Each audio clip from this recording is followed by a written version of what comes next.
Hello, and welcome to Drinking the Kool-Aid. This is a comedy podcast dedicated to the mysterious. My name's Amanda. And my name's Cassidy. And I just felt like I needed to intro us today because this is a celebration, you guys. It's a celebratory episode. This is the celebratory episode because Cassidy Liston, you know her, you love her, and she's engaged. I'm getting married. And the crowd goes wild.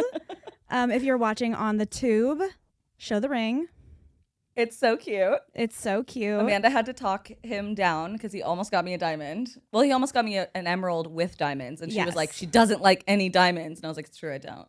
So good work. This man, you got to give him props because he went to a jewelry store, a jeweler. I'm so impressed. All by himself.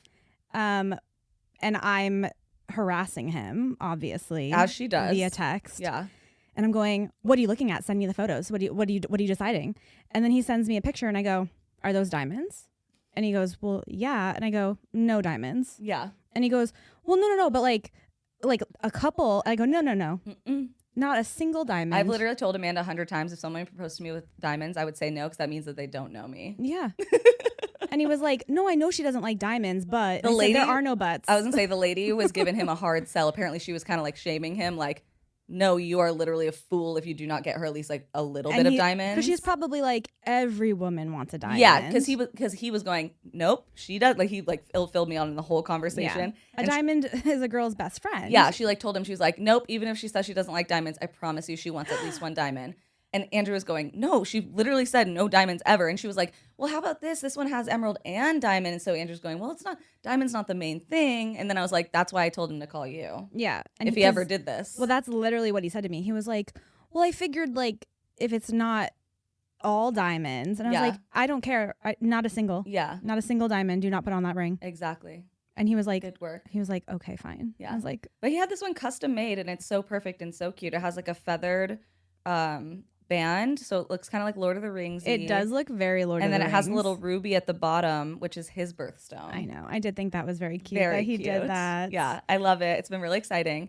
I was doing a really good job of like eating really healthy and like not drinking very much, like whatever. And then just like the last 3 days have been, pop that bottle. I did have to get us some champagne for the celebration. For the occasion. Let's see if I can pop the bottle. We'll see what happens. Remember last time we got Prosecco and the bottle almost killed me? Yes, I do. Okay, we got Prosecco, or this is months ago now at this point. Yeah. But we got Prosecco to make Aperol spritzes. Mm-hmm. And I literally I like went to go touch the cork and it blew off and hit the ceiling, like dented the ceiling. And I was like, imagine if that would have been closer to my face. It would have literally blinded me. Yeah. Crazy. Thank goodness it did not. Thank goodness it did not. Okay, let's see if I can do this. I have faith in you. Just don't point it at me. What are you? Okay. Is that not how you do it? Let's see it, girl. Okay. Is there like a napkin? Oh! Oh, shit. Okay. Well. She did it, everybody.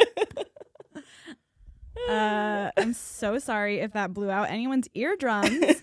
That's what you have me for. I'll and edit it's it. literally all over me. Yes, it is. It's going to be a nice sticky episode for you. I am sticky. A little sticky. And you know what? That's okay because we're celebrating. We're celebrating. And if I have to get a little sticky in the mix, then you know it's a good time. Exactly. Yeah, so we got engaged just at our house. It was perfect. He proposed to me when I was in my uniform, aka these exact sweats I'm wearing right now, and my favorite sweatshirt. And it was perfect. It was awesome. I cried like a baby. You did cry. And then proceeded to call me at 4 o'clock in the morning. First I called her at like 2:45, and then she didn't answer. Okay, remember how every single time we talk about going on Do Not Disturb on this podcast, she's always like, I can't go on Do Not Disturb. What if I miss something in the middle of the night? And then you shamed me, and then I started going on Do Not Disturb because you told me I should be on Do Not Disturb. And then look what happens. See? This is why no one should be on Do Not Disturb. You go on Do Not Disturb, and then your best friend gets engaged at 2 o'clock in the morning, and then you miss it. It's true. That is what happened. But did you take a drink without cheersing I did. me? Oh, sorry. Oh, my God. Cheers, my little engaged queen. Woo! Yeah. We got engaged at like 1:30 in the morning. After Lord of the Rings trivia. Yeah, after Lord of the Rings trivia. Where I also harassed Andrew that night too. Yes, you did. Yeah. And I was going to try and be a normal person and wait until the morning. But you guys don't. I mean, you'd probably do. I'm just so excited that I couldn't wait. Andrew got so excited he couldn't wait, and he had to propose to you at 2:00 in the morning. That's true. Okay. So he had like a whole plan. Like he was going to propose to me at a restaurant. And, like we're going to do like have a whole thing. But we have this issue in our relationship. I don't know if I call it an issue, but it is a little bit of an issue. Where good issue. And everybody who knows me knows this about me. Like as soon as I get like your gift that I bought you in the mail, I want to give it to you right then and there. Right. And I always spill the beans. Like I can't wait until like Christmas or your birthday or whatever. And he's the same way. And so we always end up exchanging like Christmas gifts on like December 15th because we just can't wait until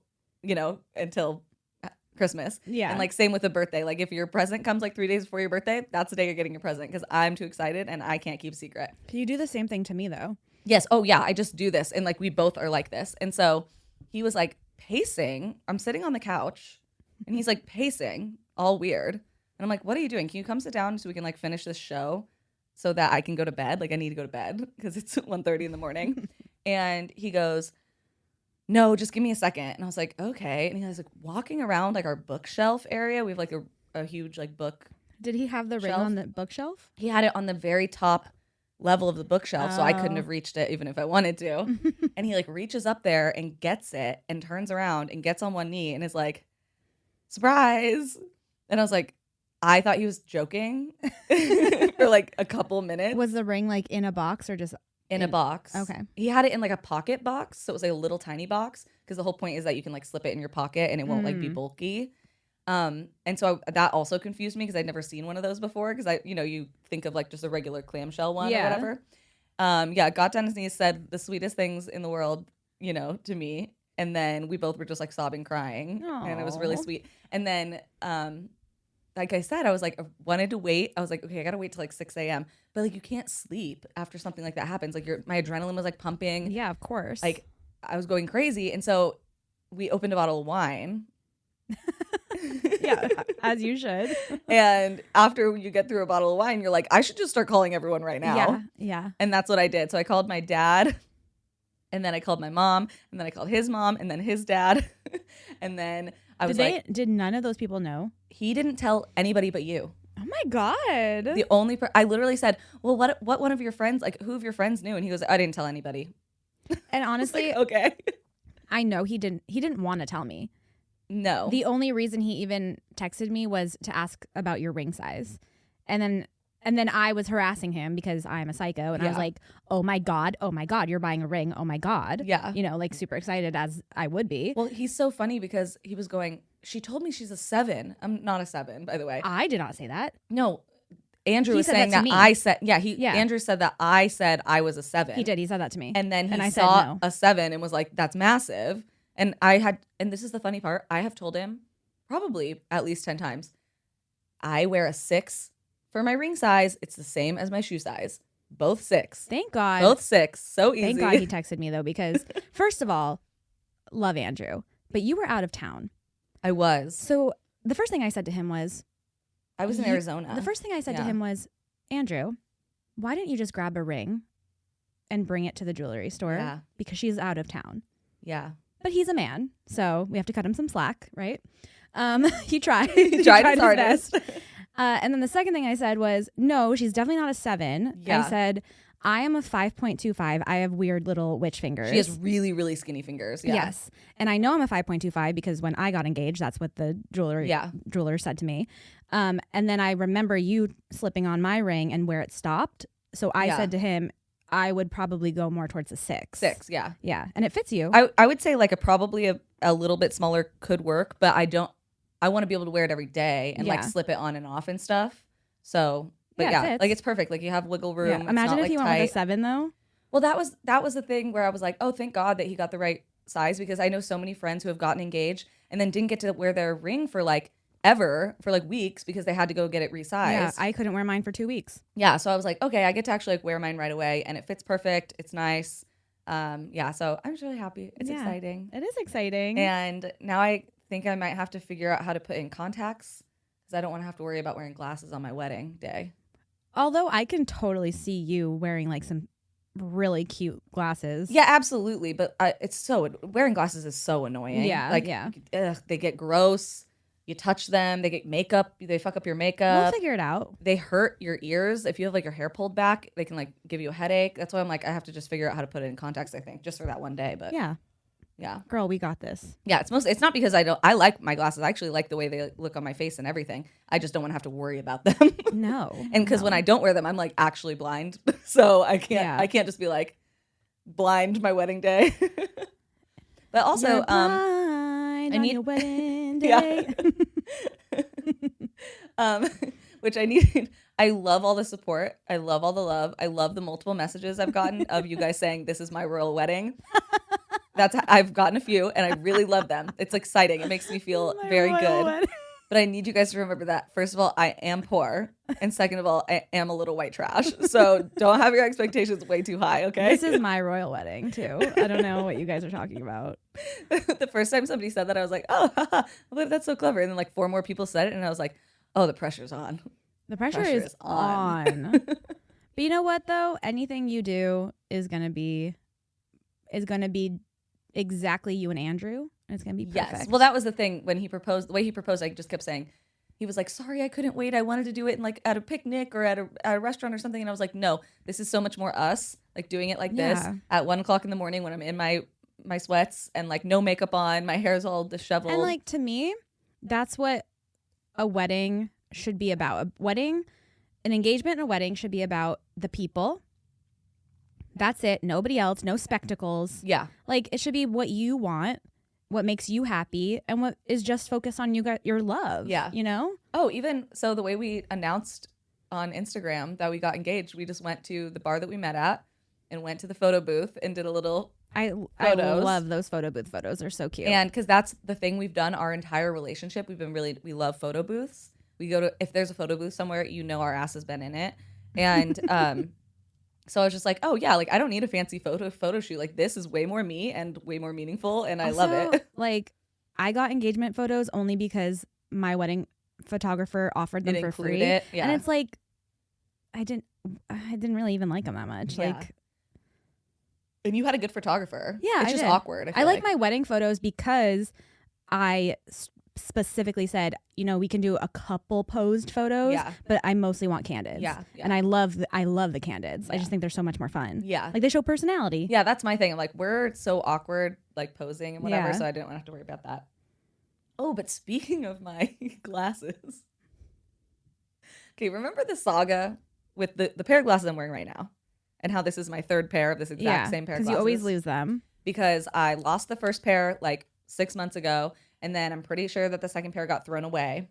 Okay, right? You also leave them at my house all the time. I have left, because I have like 3 pairs of glasses that I like wear that are different styles depending on how I'm feeling. Okay, so we're cleaning our house last week. And I found both the other pairs of these glasses. Oh my gosh. One of them was in the couch cushions.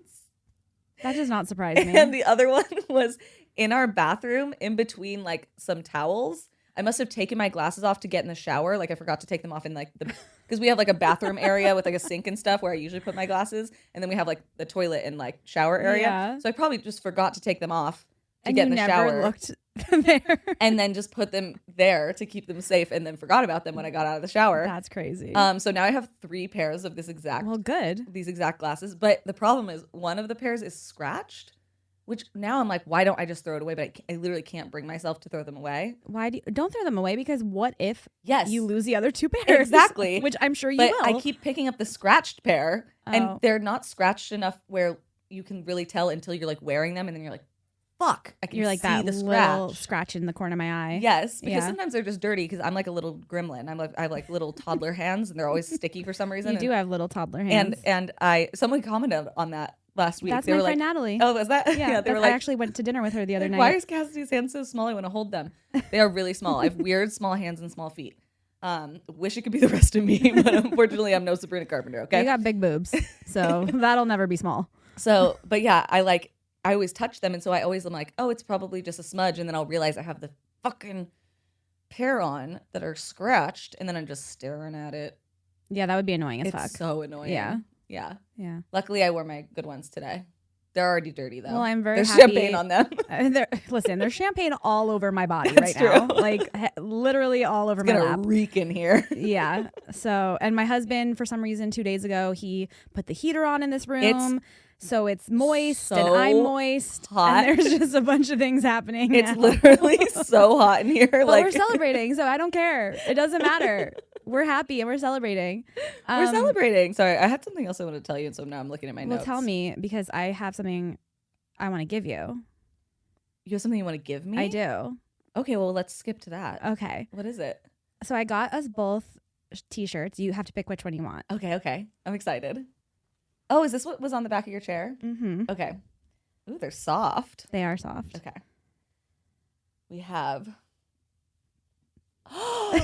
You got the Heidi Montag shirts. I did. Oh, this is going to be hard to pick. Yeah, and I got them both in extra large because I know like we want to wear like big, long ones. Yes. Like dresses. Oh, this is so hard to pick. Yeah, there's nothing I love more than an extra large t-shirt that I can just wear bike shorts under. That's like, I'm basically Princess Diana. Yeah. She was And a I bad saw a person picture of instead a good Heidi. person.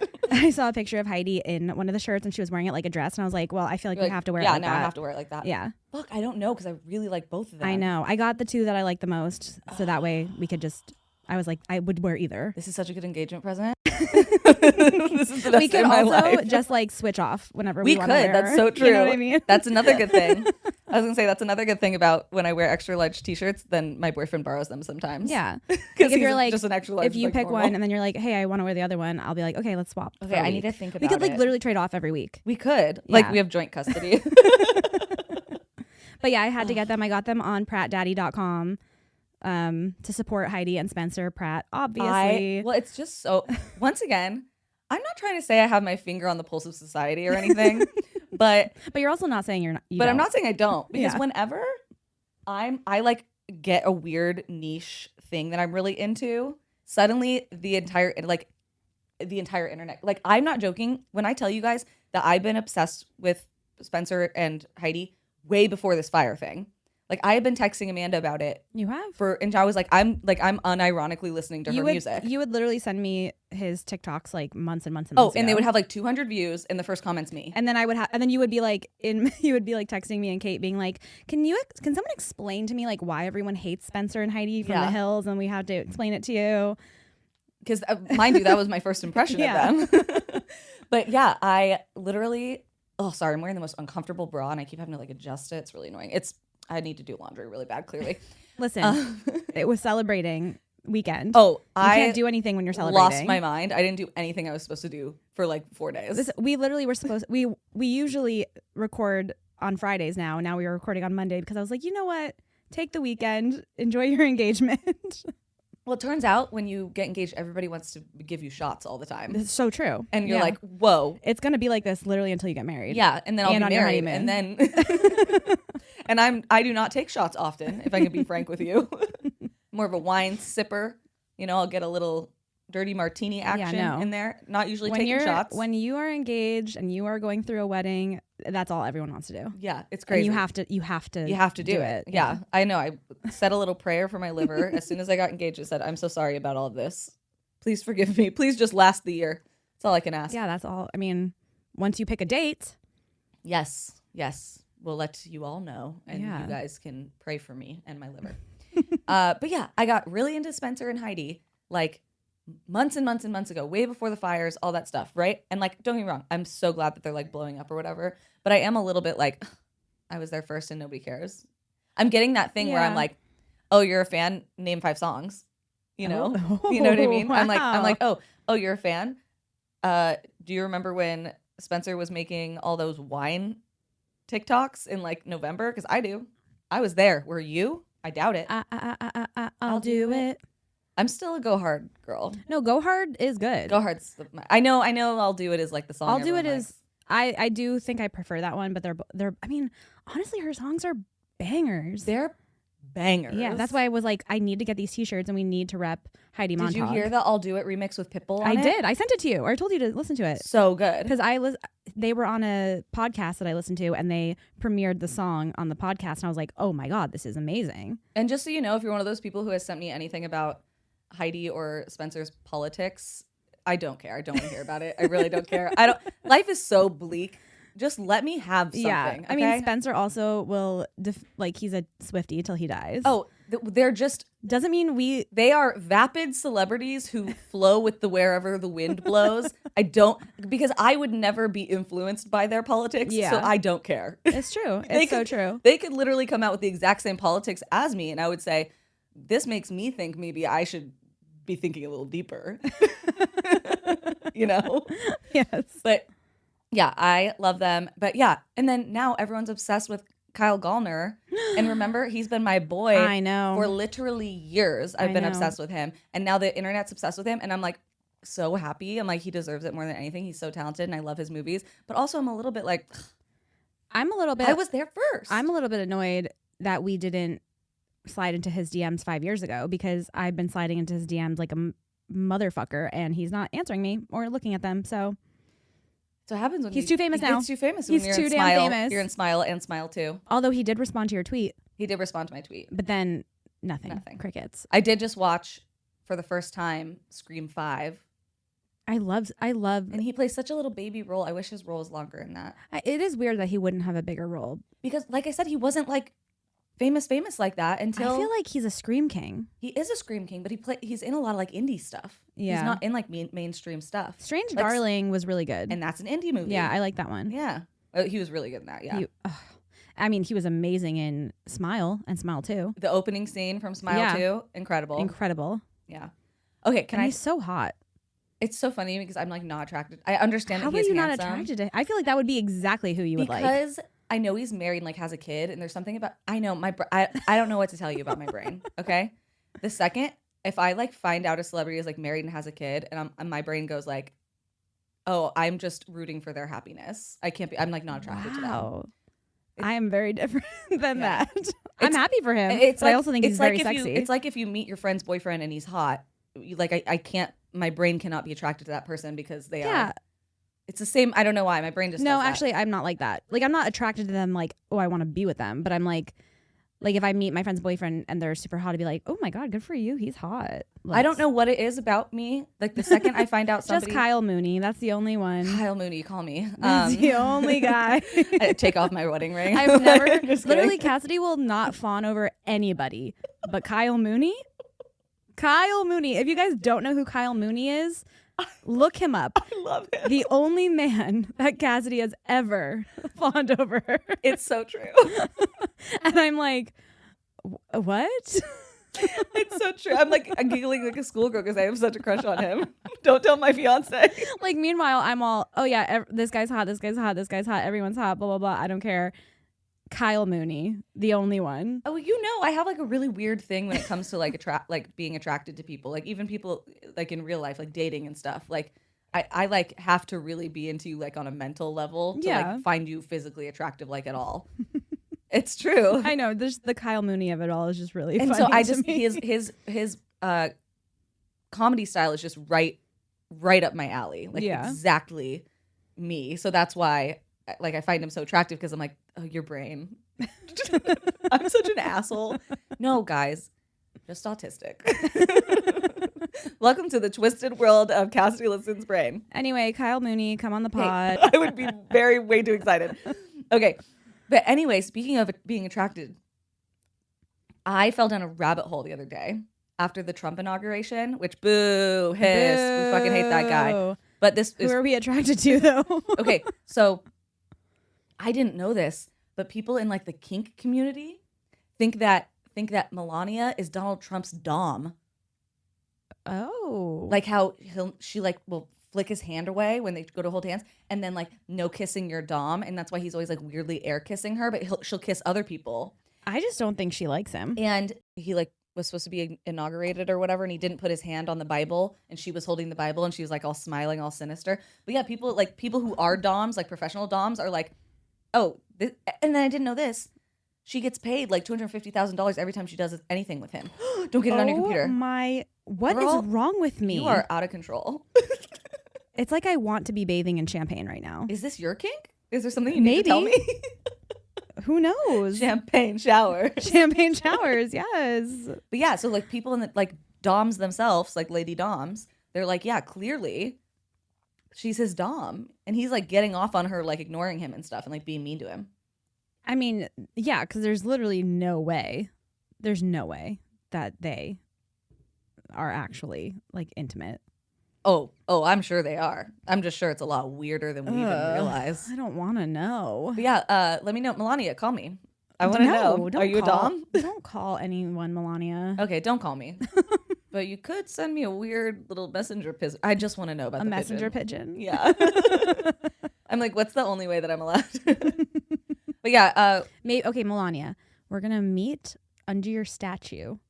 Under your statue. Under your weird little wooden statue. Yes, in Slovenia. Yes. It's going to be good. And meet us there midnight. Thursday, February something. February 5th. I'd actually no idea. 6th. 6th. We'll be there.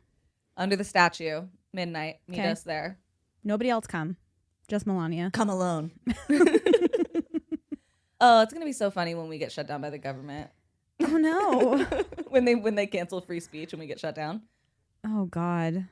They're going to like go through with AI and flag anybody talking negatively about. And the AI is going to be terrible, so it's going to like not flag 90% of stuff or accidentally flag something else. Oh boy. It's too bad. It's too bad. Count your days. You know? Listen, I have to make jokes because I cried for like a good 4 hours yesterday reading the news. It's bleak out there. It is bleak. And it makes me feel guilty because I'm so excited. I'm having, popping champagne.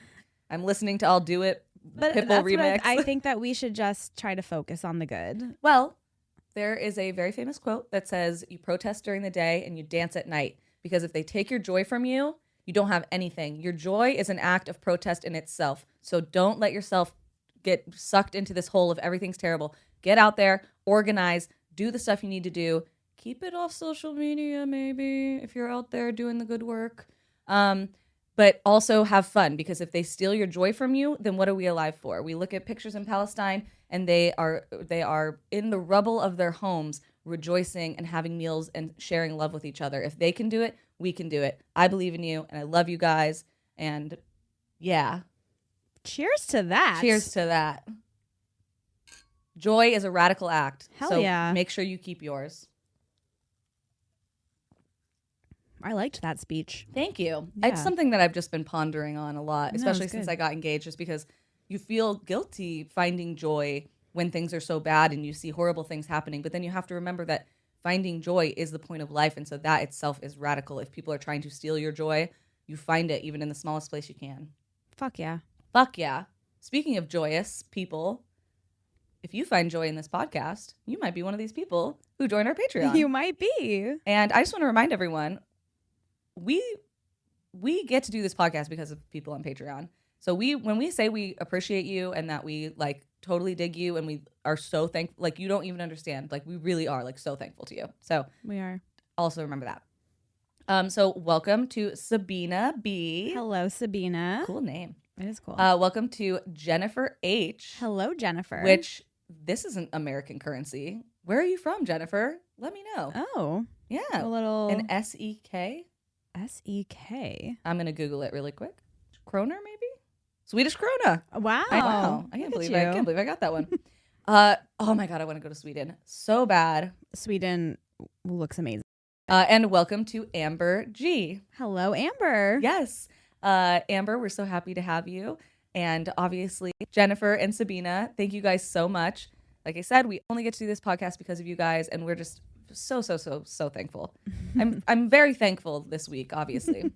And I also would like to say happy birthday and thank you for some beers. Oh, okay. I was wondering. I was like, I thought we had a birthday From Magaline. Ooh. P. Magaline. I've never heard. Am I saying that right? Right? Like, you look at this. It looks right. Magaline. That is a cool name too. Or Magdalene. Magdalene. Magdalene, yeah. Cool name. I've never heard of it. Yeah, I like it. But it is their birthday on the 5th. Ooh. And they wanted to buy us some beers and say thank you. 27 was a rough year for me. I lost my grandma, my cousin, my dad's best friend, who was like family. But you guys always gave me something to look forward to each week. Let's hope 28 is a better year, and I can't wait to hear what stories you guys cover. P.S. My favorite type of cake is specifically Dairy Queen's ice cream cake, but the double the fudge crunch layer. Ooh.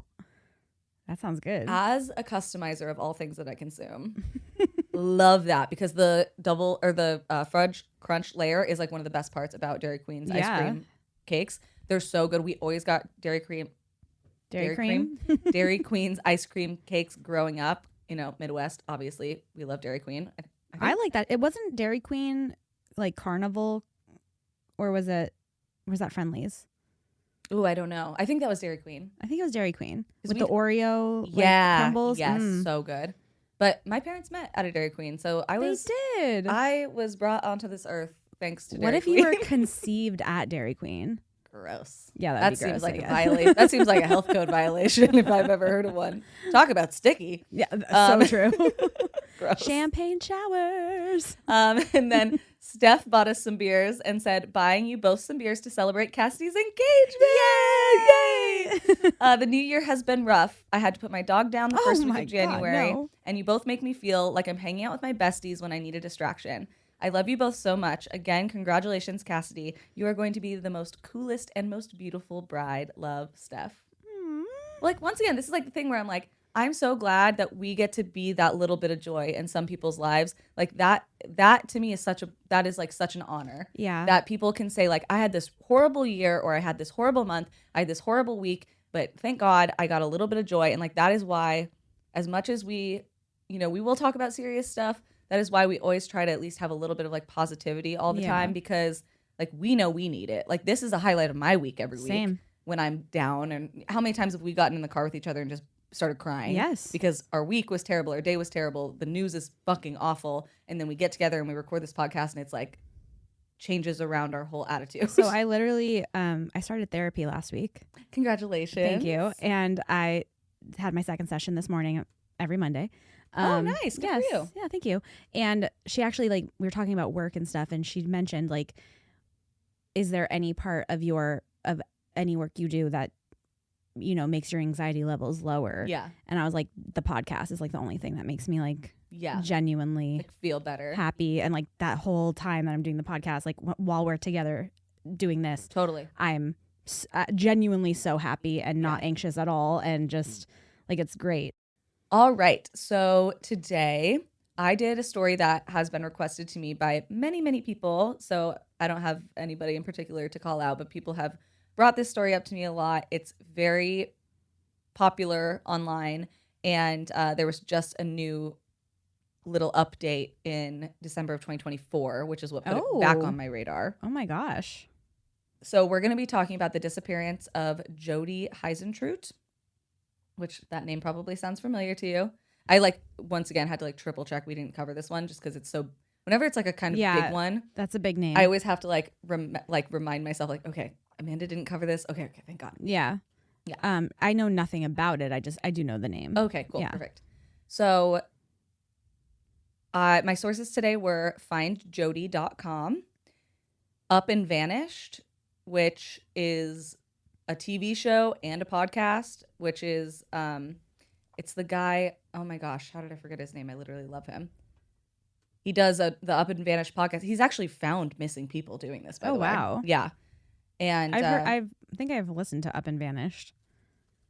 It's the guy who produces Radio Rental. Why did I just forget his name? Payne Lindsay, duh. Oh. Payne Lindsay is a very big name in investigative journalism and in podcasting. He's like the OG, yeah, so Up and Vanished, he did a couple whole seasons on missing people. And the first season he did, they found her. Wow.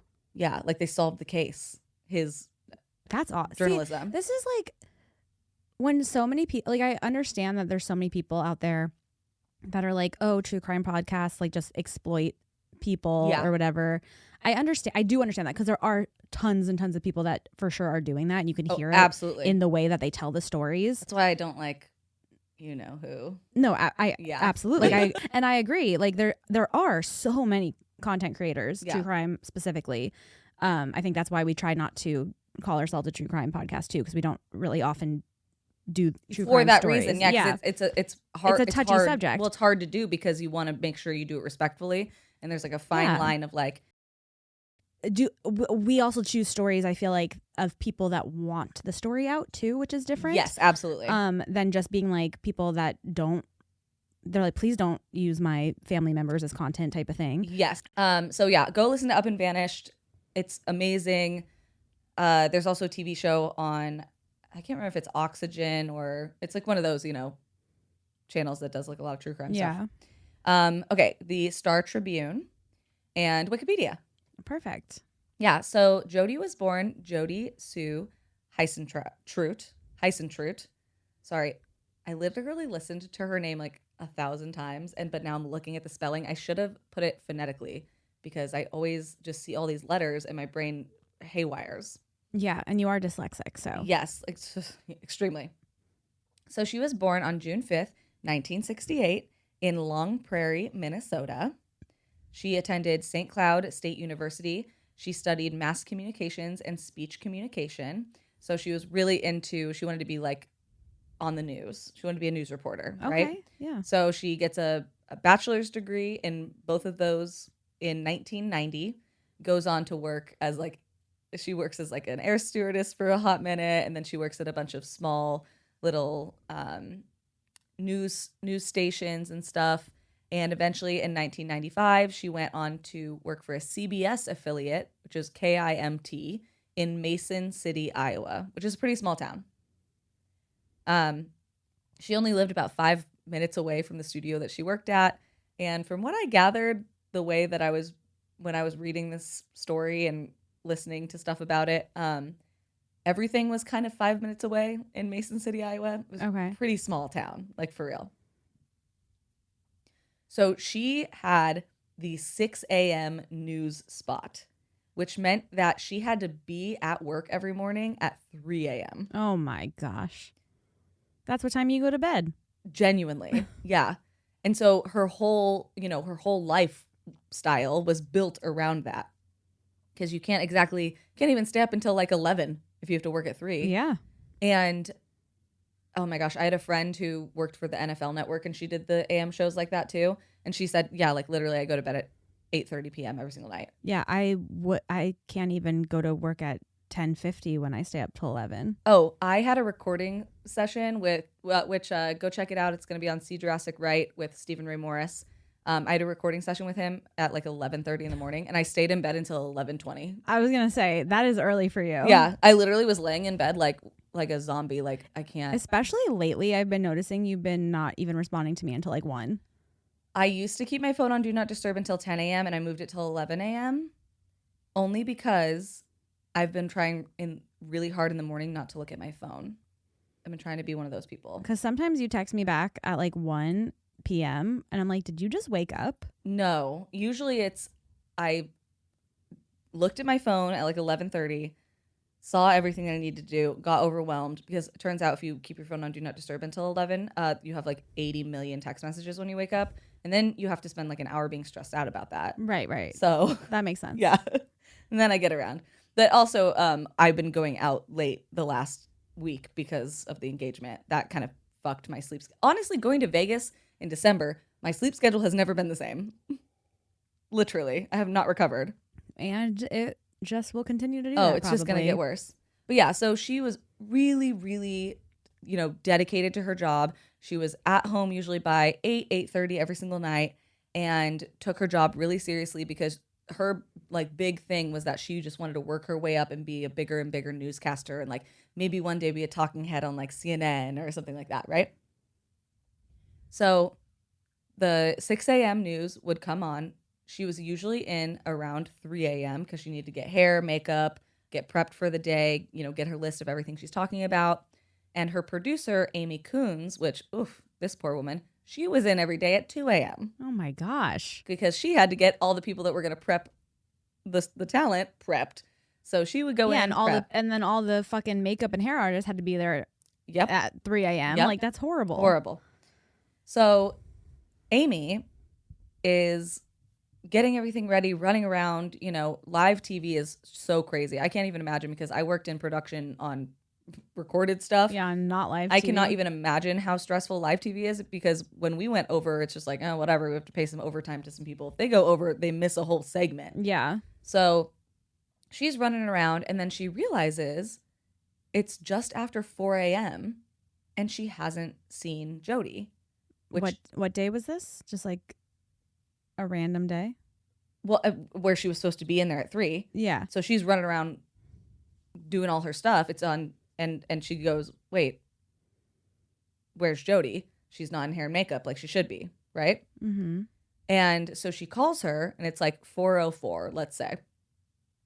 And Amy calls Jodi, and Jodi kind of like, hello? Oh, my, holy crap, whoops. It's already 4 a.m.? She answers. I'll be there right away, right? And she's like, yes, okay, see you soon. Like, you know that thing where you get startled awake and you're like so much more groggy than if you woke up on the right time. Literally, when I woke up to your text message at 4 a.m. and called you back. Yeah. When you got engaged. Yeah. And I was like, are you okay? Yeah. All smoker voice. Yeah. I can just hear Sam yelling in the background. Yeah. He's like, what? What's going on? He actually, the first thing he said to me was, did they get engaged? And I was like, no way. And that's what I said. I said, no way. But yeah, so she calls her. She's like, holy crap, I'm so sorry. I'll get my shit together and I'll be there in a few minutes. Like I said, she only lives 5 minutes away from the studio. So Amy goes back to prepping everybody else, getting everything set up. And by 6 a.m., no Jodi. So she's going, okay, she must have fallen back asleep because clearly her alarm or whatever didn't go off. So imagine you just roll over and fall back asleep. Yeah. And so Amy actually stands in for Jodi. Oh, wow. And does her segment and is like, oh, Jodi's out sick today, whatever. And does her segment for her. And then by 7 a.m., she still hadn't heard from her. And so she calls the police she sends over one of the other producers to go check on her. Because that's crazy that she answered the phone at 4 a.m. So she heard from her. It's like, what the fuck happened in 2 hours? Yeah, no, exactly. Yeah. And so after Daybreak, which was the name of the show that she did, finished, they send someone over. She doesn't answer the phone. And so she calls the police at around 7 a.m. The police show up. They knock on her door. She was not in her apartment. They go over. They see that her car is still in the lot. And this is where things start to get concerning. Okay. So they can see that there's signs of a struggle. It looked like somebody had been dragged from the area. And there was one shoe, which was a red heel that she often wore when she would go to work, a hairdryer, and other like getting ready things that seemed like they would have fallen out of a bag. And her car key was on the ground and it was bent. Like maybe she had been attacked while she had the key in the car, like in the door to unlock it. And was like I'm assuming like holding on to it. And then if she was pulled, it bent. Yeah. That's the. Yeah. Sorry. I was like, that's the image. That's the image it evokes. Yeah. They also saw that her car mirror was bent backwards. Like, you know how you can like bend it backwards so that was bent backwards on the driver's side as well. So, which also gives more. I only know that had been hit from one side. Yeah, I only know that because I have hit my car mirror and it bent backwards. Yes. On top of that, they also found a pile of empty beer cans in the parking lot, like in one specific area, and that area would have given whoever had been standing there drinking said beer cans perfect view of her apartment and also her car. Okay. Yeah. So obviously the police begin a search.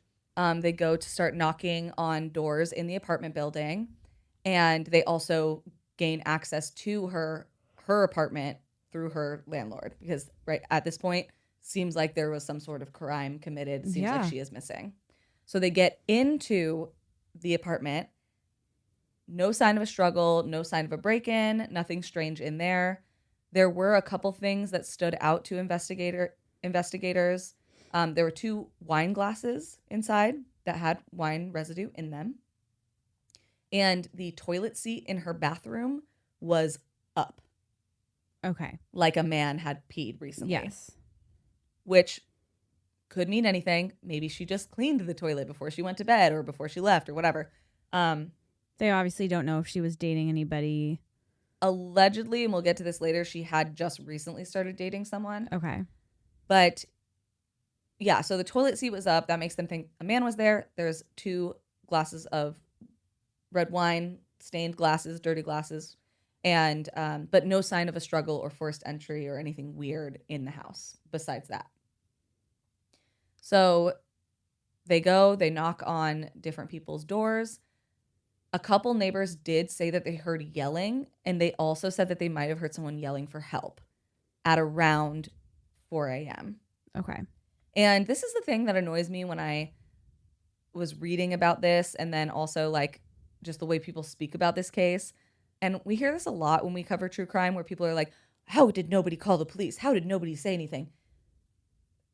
I'm sorry, you call the police every time you hear a scream or hear something like, yeah, like I've heard screams. Oh, and I'm like, ooh, and I'm like nosy. Is. I'll go out and like look, but if I don't see anything alarming, like you just assume that people are joking around or whatever. Like, and the people in the apartment building said the reason they didn't think anything of it is apparently there was a campsite nearby that oftentimes people would go to party and like, you know, they would get intoxicated and play games and be loud. And so they really didn't think that much of it because they were like, well, it's probably just some campers who got too drunk. But and multiple were having fun. people heard a scream. Yes. Okay. I think it was like 3 different people. Also, just like, what are the fucking odds that she's an hour late to work Mm-hmm. and then this happens? So weird. And that was not normal. Like, I know, that's what I'm saying. Like, that's weird. Yeah. So weird. So never mind. We'll probably get to this, but it makes me feel like something was put in this wine. Oh, okay. Do you know what I mean? Like whoever was there might have had something to do with this. The word that her producer used was groggy when she answered the phone. Like she had been obviously like jarred awake. That's what I'm saying. Yeah. Because that's weird if she's not normally late to work. Yeah. So yeah, they interview people in the apartment complex. It's not like a huge apartment complex. I would say like what I'm like picturing mine is similar to yours, but it has like a parking lot because it's not like in a big city, you know, so it has like a real parking lot out front. And there was also a guy who would drive past their building every single day. Once again, small town. And he reported that he had seen a white van idling in the parking lot. Well, that's never good. Yeah. And it wasn't like a minivan. It was like a passenger van. It was like the van that you write free candy on the outside yes. of. Yeah. So they have all this information. They go in to look at what she had been doing the day before.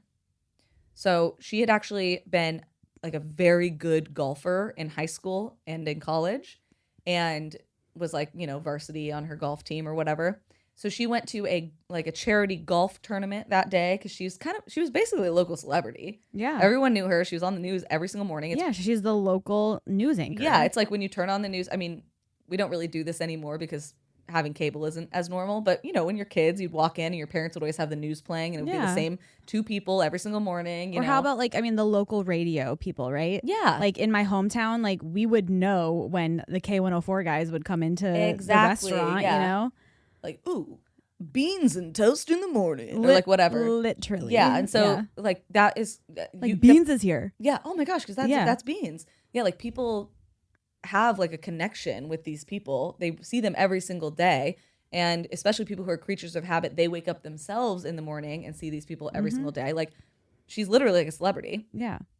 So she goes, plays this golf tournament, goes home very briefly, changes, and then goes to like an awards gala that was associated with the tournament. And everyone was like, oh, stay, have fun with us, whatever. But she leaves at about 8 p.m. because she says, nope, I have to wake up super fucking early tomorrow. So I'm going to leave. And we know that she got home and was home alone because at around 8:15, 8:20, she called one of her best friends. The best friend was not home, but the friend's husband was home. And so they briefly had a conversation where she was like, oh, I was just calling to like tell her about my day or whatever. Can you tell her that I called and I'll call her tomorrow? And the husband was like, cool, yeah, whatever. And that call was logged from her apartment. So we know she made that call from her home apartment. Yeah, but what about the wine bottle or the wine glasses? That's a great question. Like, how do we know she was alone? We don't know. We don't. Yeah. Or someone could have came home over later. I don't know. Well, so this is where somebody starts to insert themselves into the investigation. And his name is John Van Cise. And John goes to police and says, hey, I just wanted you to know that night at around 8, at a little after 8, Jodi came over to my house to watch her birthday party video.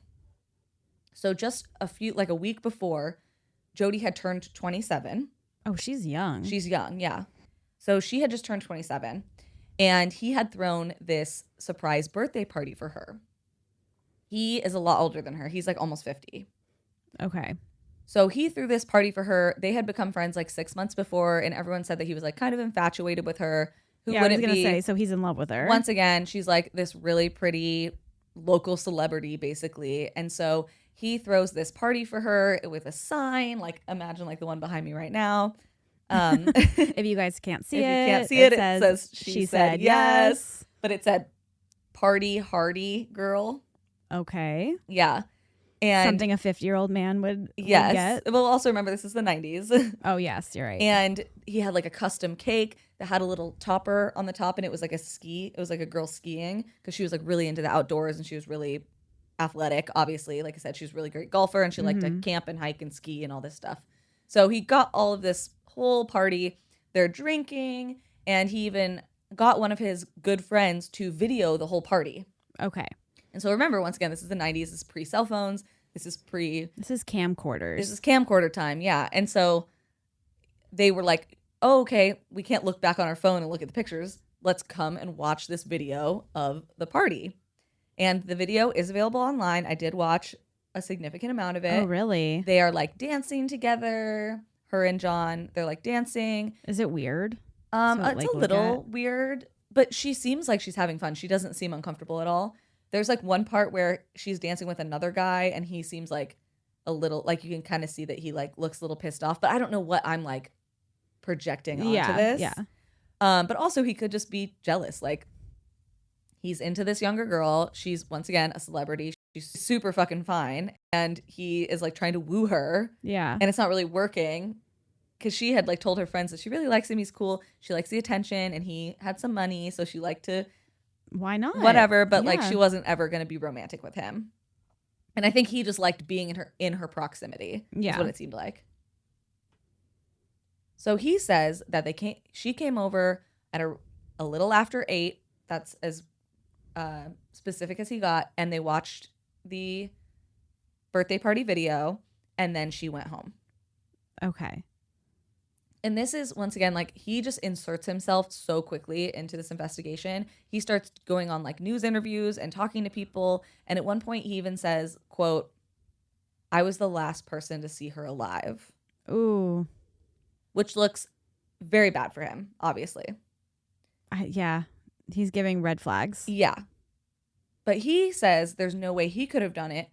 And he brings forward his friend LaDonna, who claims to have called him that morning at around 5 a.m. because they would work out often early together in the morning. Okay. And when he opened the phone, LaDonna said, quote, he sounded groggy like he had just woken up, which we're hearing that word groggy again, which is also weird. Yeah, like they both said that specific word. Yes.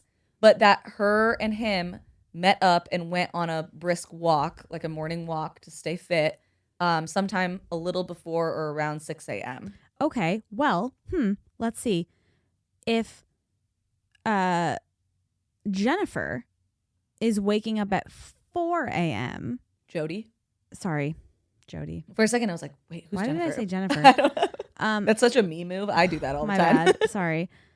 If Jodi is waking up at 4 a.m. Yeah. to the call from Amy sounding groggy, right? Mm-hmm.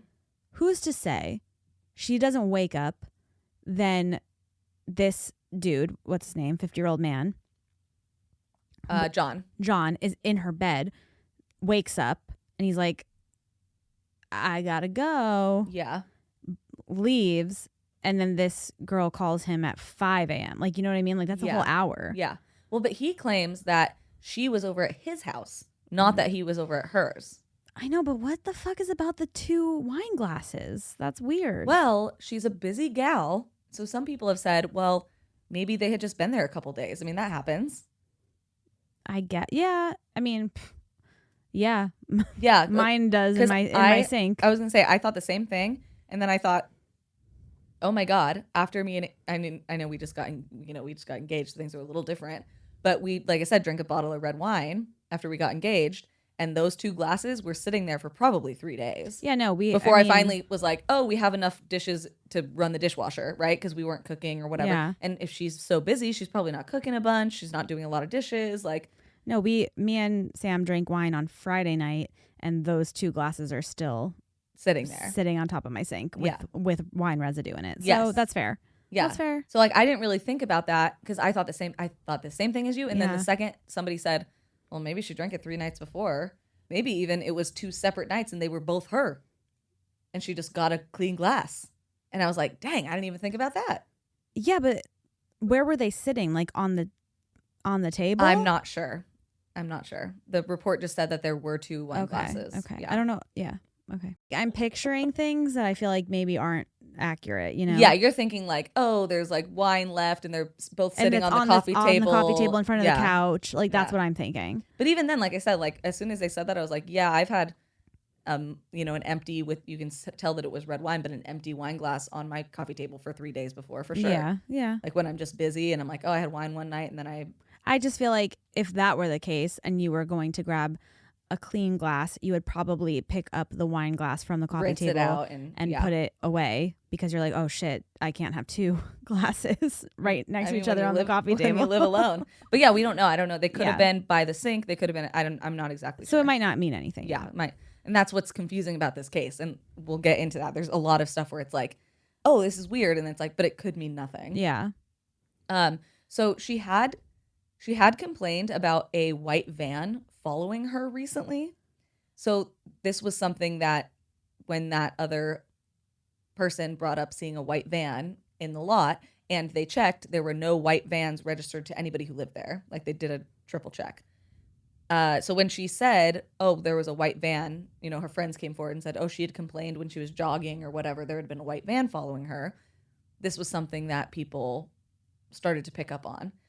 Once again, she was like a mini celebrity in the area. People loved her. She was really beautiful. And she had in the past multiple people who had, I don't want to call them stalkers, but who had crossed a line into their interest in her. I mean, we've talked about yes, we have that kind of person before. Yeah. And to make things even more confusing and convoluted, there were multiple active serial rapists in the area during this time. Oh my God. There was a guy named Tony Jackson who only lived 2 blocks from the news station. There was somebody who said that he gave a jailhouse confession saying that he killed an anchor. But as we know, jailhouse confessions are mostly bullshit.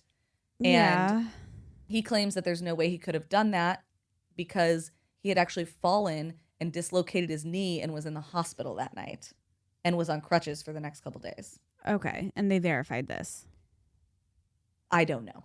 Police didn't seem to really look into a lot of things here that you would hope. Honestly, I would think that they actually would have in this case because she was a celebrity. And she's the archetype of what that's what I'm saying. Police care about. Yeah. She's a white blonde woman who was pretty and was a local celebrity. If they were going to do anything about anyone, it would be this kind of person. Yeah. No, there was a lot of the talk from her friends and family was disappointment from the police not looking into things. There was even people who said that like, hey, I reported this X whatever thing, and the police never even wrote it down in their reports. But they're like, nope, I did. I called police and told them about this, and they just never even wrote it down. Like it's not in the official police reports. Cool. Yeah. There was another guy named Thomas Terskaden, and he had raped multiple women, one at knife point, and he actually did own a white van. And one of his other victims that he went to jail for literally lived in her neighborhood. And then there's a third guy who was a convicted sex offender. His name was Dirk Jablonski, and he had literally lived in her building before. He didn't at the time of the assault or of the disappearance, but he had lived in her building and was allegedly at the golf tournament. That's very coincidental. Yes.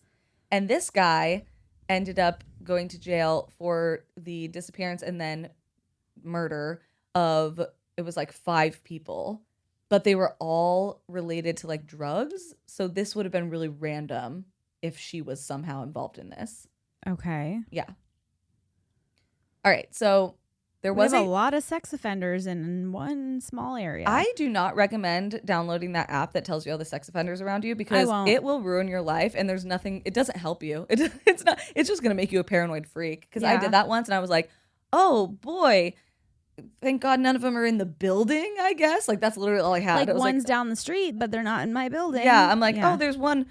I'm surrounded, but at least they're not in my building. Like that was like the best I could get to make myself not go insane and like have a schizophrenic episode. That's something that I choose to be blissfully ignorant on. I think that's a good one because there's nothing you can do about it. So like honestly, unless you like have kids and you're like, who should I let my kids hang out with in the neighborhood? That's one thing, but like, don't just drive yourself crazy with that stuff. It's gonna make you crazy. And also, for the record, public urination puts you on the sex offender list. Oh, does it? So just remember that also. Not everyone's a huge pervert. Sometimes they're just drunk assholes who are pissing outside. Does that mean my friend that you know, did he get arrested for it?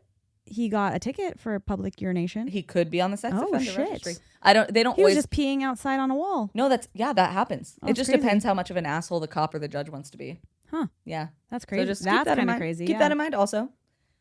I guess at the scene, and I'm not even sure like where they found it. I saw different things. I saw like one person say that it was on the car, and then I saw another person say that it was like on something that was on the ground like nearby, but they found a partial palm print. And I read that they ruled some of these guys out because it didn't match. They didn't match. The palm print didn't match. But like people walk past people's cars and like put their hand on it all the time. Yeah. And we've seen this before where they've ruled people out because, oh, these prints didn't match. And it turns out that the prints were irrelevant and the person did do it. Yeah. And then we've also seen the opposite where somebody's print did match and they didn't do it. So to me, I'm like, that's kind of ridiculous. But once again, this is something that the family brought up as like, yeah, they were literally ruling out these people who were in the area who were convicted offenders because their palm print didn't match. Like, that's kind of fucking stupid. Yeah. Yeah. But people keep coming back to John Van Cise, who was the older guy who threw the party. Yes. Okay. So after he got all the media attention, and like I said, he did a bunch of interviews and all this stuff, he actually moved to Arizona, and police have always been actively saying he was a person of interest. Another guy told the investigators that he actually did exercise with John every day, that this other lady did not, and he actually did, and that John missed that day. But then what is the other lady saying? LaDonna claims otherwise. And how's this for fucking strange? Amy Coons says that before she went on air, like right before she went on air to cover for Jodi, he called the station and asked to speak to Jodi. And when she said, oh, she actually didn't come in today, he goes, what, is she sick or something? And that he had never done that before. But he called that day to ask for Jodi. That is... So some people see that as oh, he's trying to cover his tracks to be like, well, if I knew she was dead or gone, like, why would I call the studio looking for her? Yeah, no. If he's never, ever done that before. Yeah. Like, part of me, I'm like, okay, he can't be that fucking stupid, right? Yeah. To like call if he did do something to her, because that's putting suspicion on him. It'd be one thing if he called regularly and he just also called that day. Then I'd be like, yeah, whatever. Yeah. Oh my God. That's weird. I feel like he has the obvious the obvious answer, no? Yeah, so he's been the main person of interest. Some people have criticized police about the way that they handled some of these other sex offenders that were in the area, just that they were like not really looked into enough. But typically, some people have thought that it was tunnel vision, right? Like when you get someone in your sights. And I see how, because I think he was obsessed with her. mm-hmm. And the way that he I think he wanted so bad to be like inserted into the narrative of her life. And like I also think he wanted people to think that they were romantically involved. Yeah. Because he was so into her. But like normally, right? It's someone you know. Well, so this is something people were saying, like, well, what set him off? Like, why would he do this? Because they just had this great time at her birthday party. She was dancing with another man. Well, allegedly, she had just started dating somebody who lived in a different town 10 days before this happened. So people thought maybe that could have set him off because he thought he had a chance, and then she started dating this other guy. His name was never released, so I'm not gonna dive too much into that. Yeah. But he has been ruled out. He had an airtight alibi apparently. But allegedly she had started dating semi-seriously a guy who lived in like a city over. I mean, it's not looking good for the 50-year-old guy. No, and then even in the 2000s, obviously this happened in 1995. His cars were subpoenaed for his GPS location. I don't know why. These are both cars that literally were not even built at the time of the murder.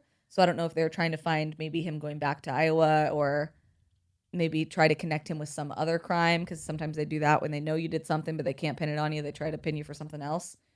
But those records were sealed, and every single year since those records have come up to be unsealed, the police have petitioned to seal them again. So we don't know why they subpoenaed that, or how they got the subpoena, because you have to have like a certain amount of evidence to get that warrant. Yeah, right? Interesting. Yeah.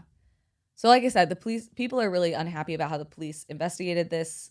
Not a lot of the leads were like followed and turned over, like the questions you were asking, where it's like, yeah, there really is no answer because we just don't know.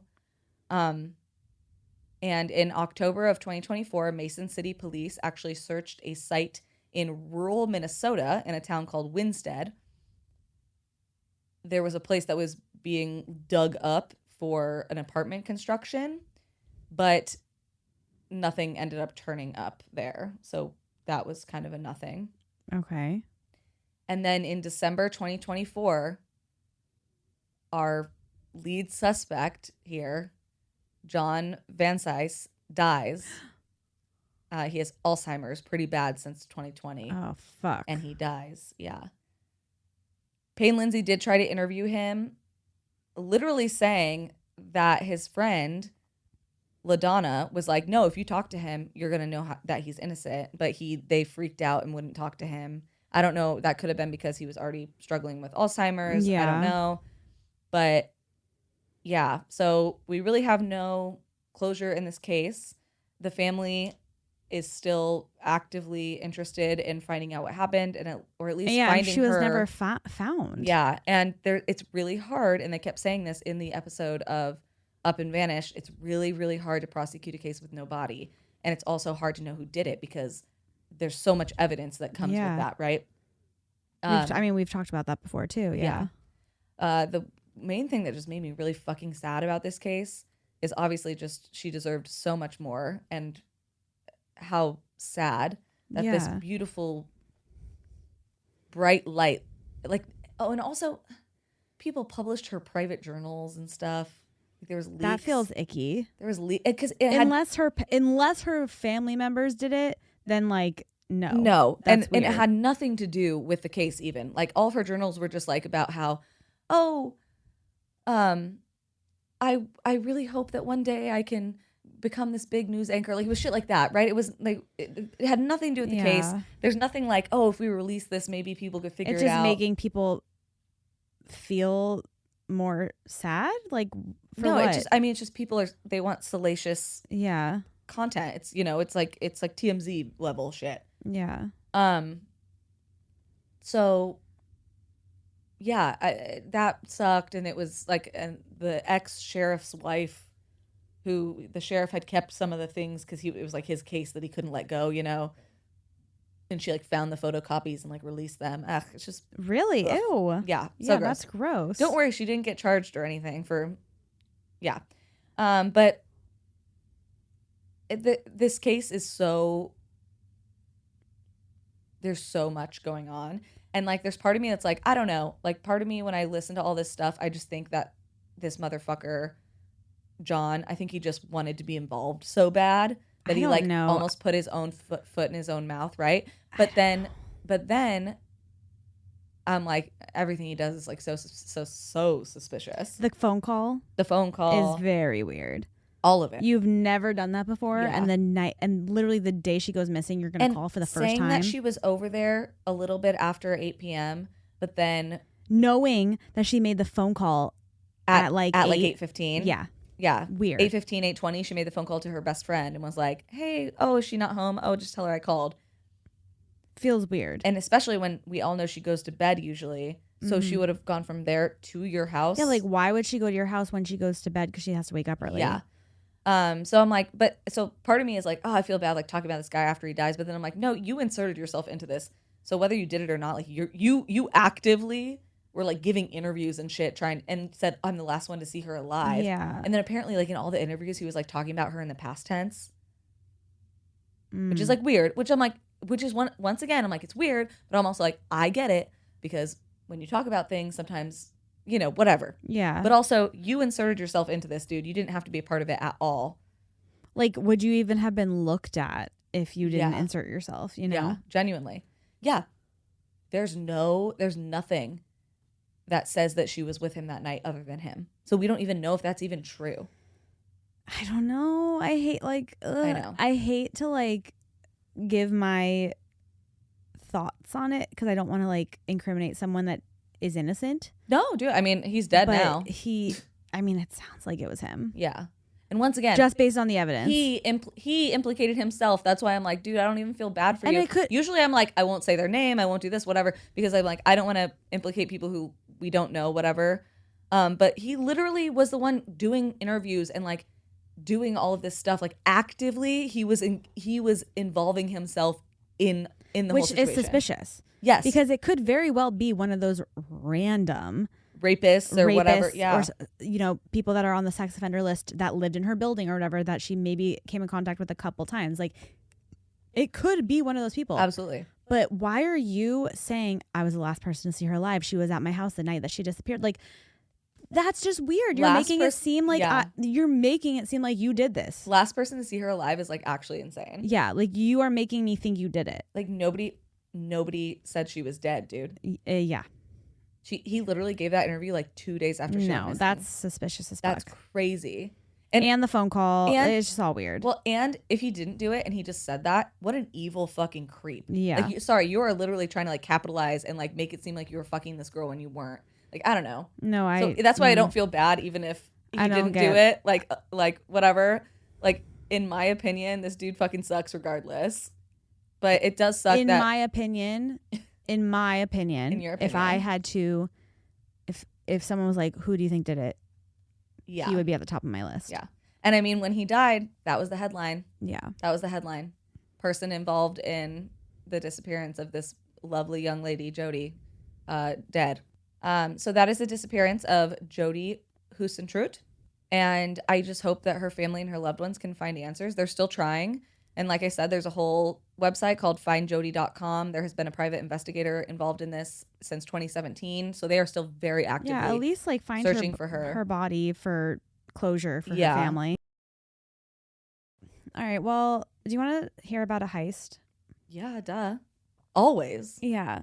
I felt like celebration should involve a heist. She gaslit me with her outfit because she's wearing an Area 51 shirt and alien earrings.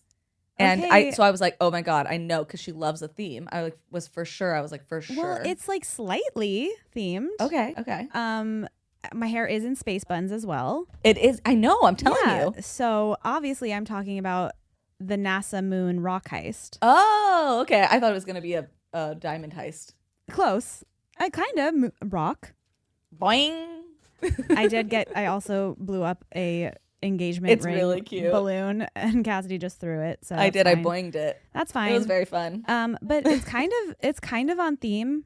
Absolutely. You have a rock. I got a rock. It's not a diamond. It's not a diamond. It's a rock. It's a rock. And we're gonna talk about moon rocks. I'm So there guys, you go. I'm so excited to be engaged. I know. I'm so happy. I'm so in love. I love that little idiot so much. Oy. It's stupid. It's not. It's happy and exciting. Sorry, and now I've loving. had 3 glasses of champagne. I want to cry. Okay. You can cry. I'll save it. Okay.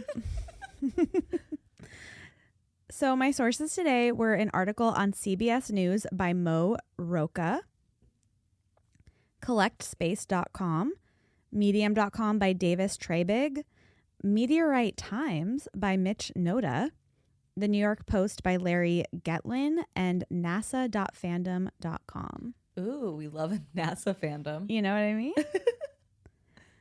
Okay, so let me introduce you to the main character of our story today. Okay. This is a man named Thad Roberts. Thad. Okay. Thad.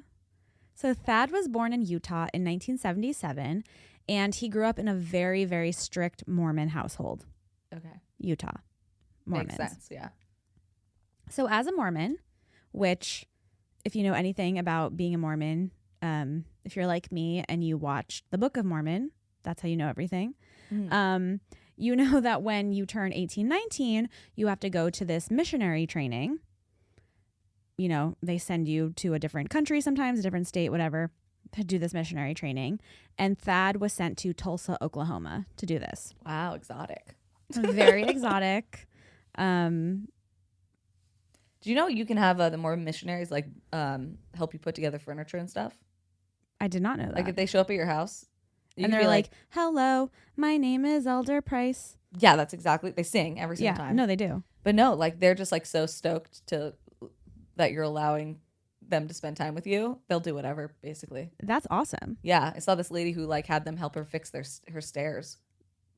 I love that. Yeah. I would be like, okay, you can tell me about the book about Jesus Christ. Yeah, literally. Why not? As long as you help me do this. I feel like that's fair. Like they sent you here. You're probably bored. People are probably rude to you all day. That's so true. Give you a little task. Yeah. I like it. And then they ride home on their bikes. Exactly. I've seen them all over Long Beach. That's how I knew that's how I knew the pandemic was truly like over. When you saw the Mormons? The Mormons came back. The missionaries came back. You're like, there they are, pedaling away. They're like, we're going to save you queers if it's the last thing we do. And I'm like, good luck. Good luck, brother. Not in Long Beach. Not in Long Beach. Not around here, partner. Not around these parts. Yeah, not around these parts. Whoop.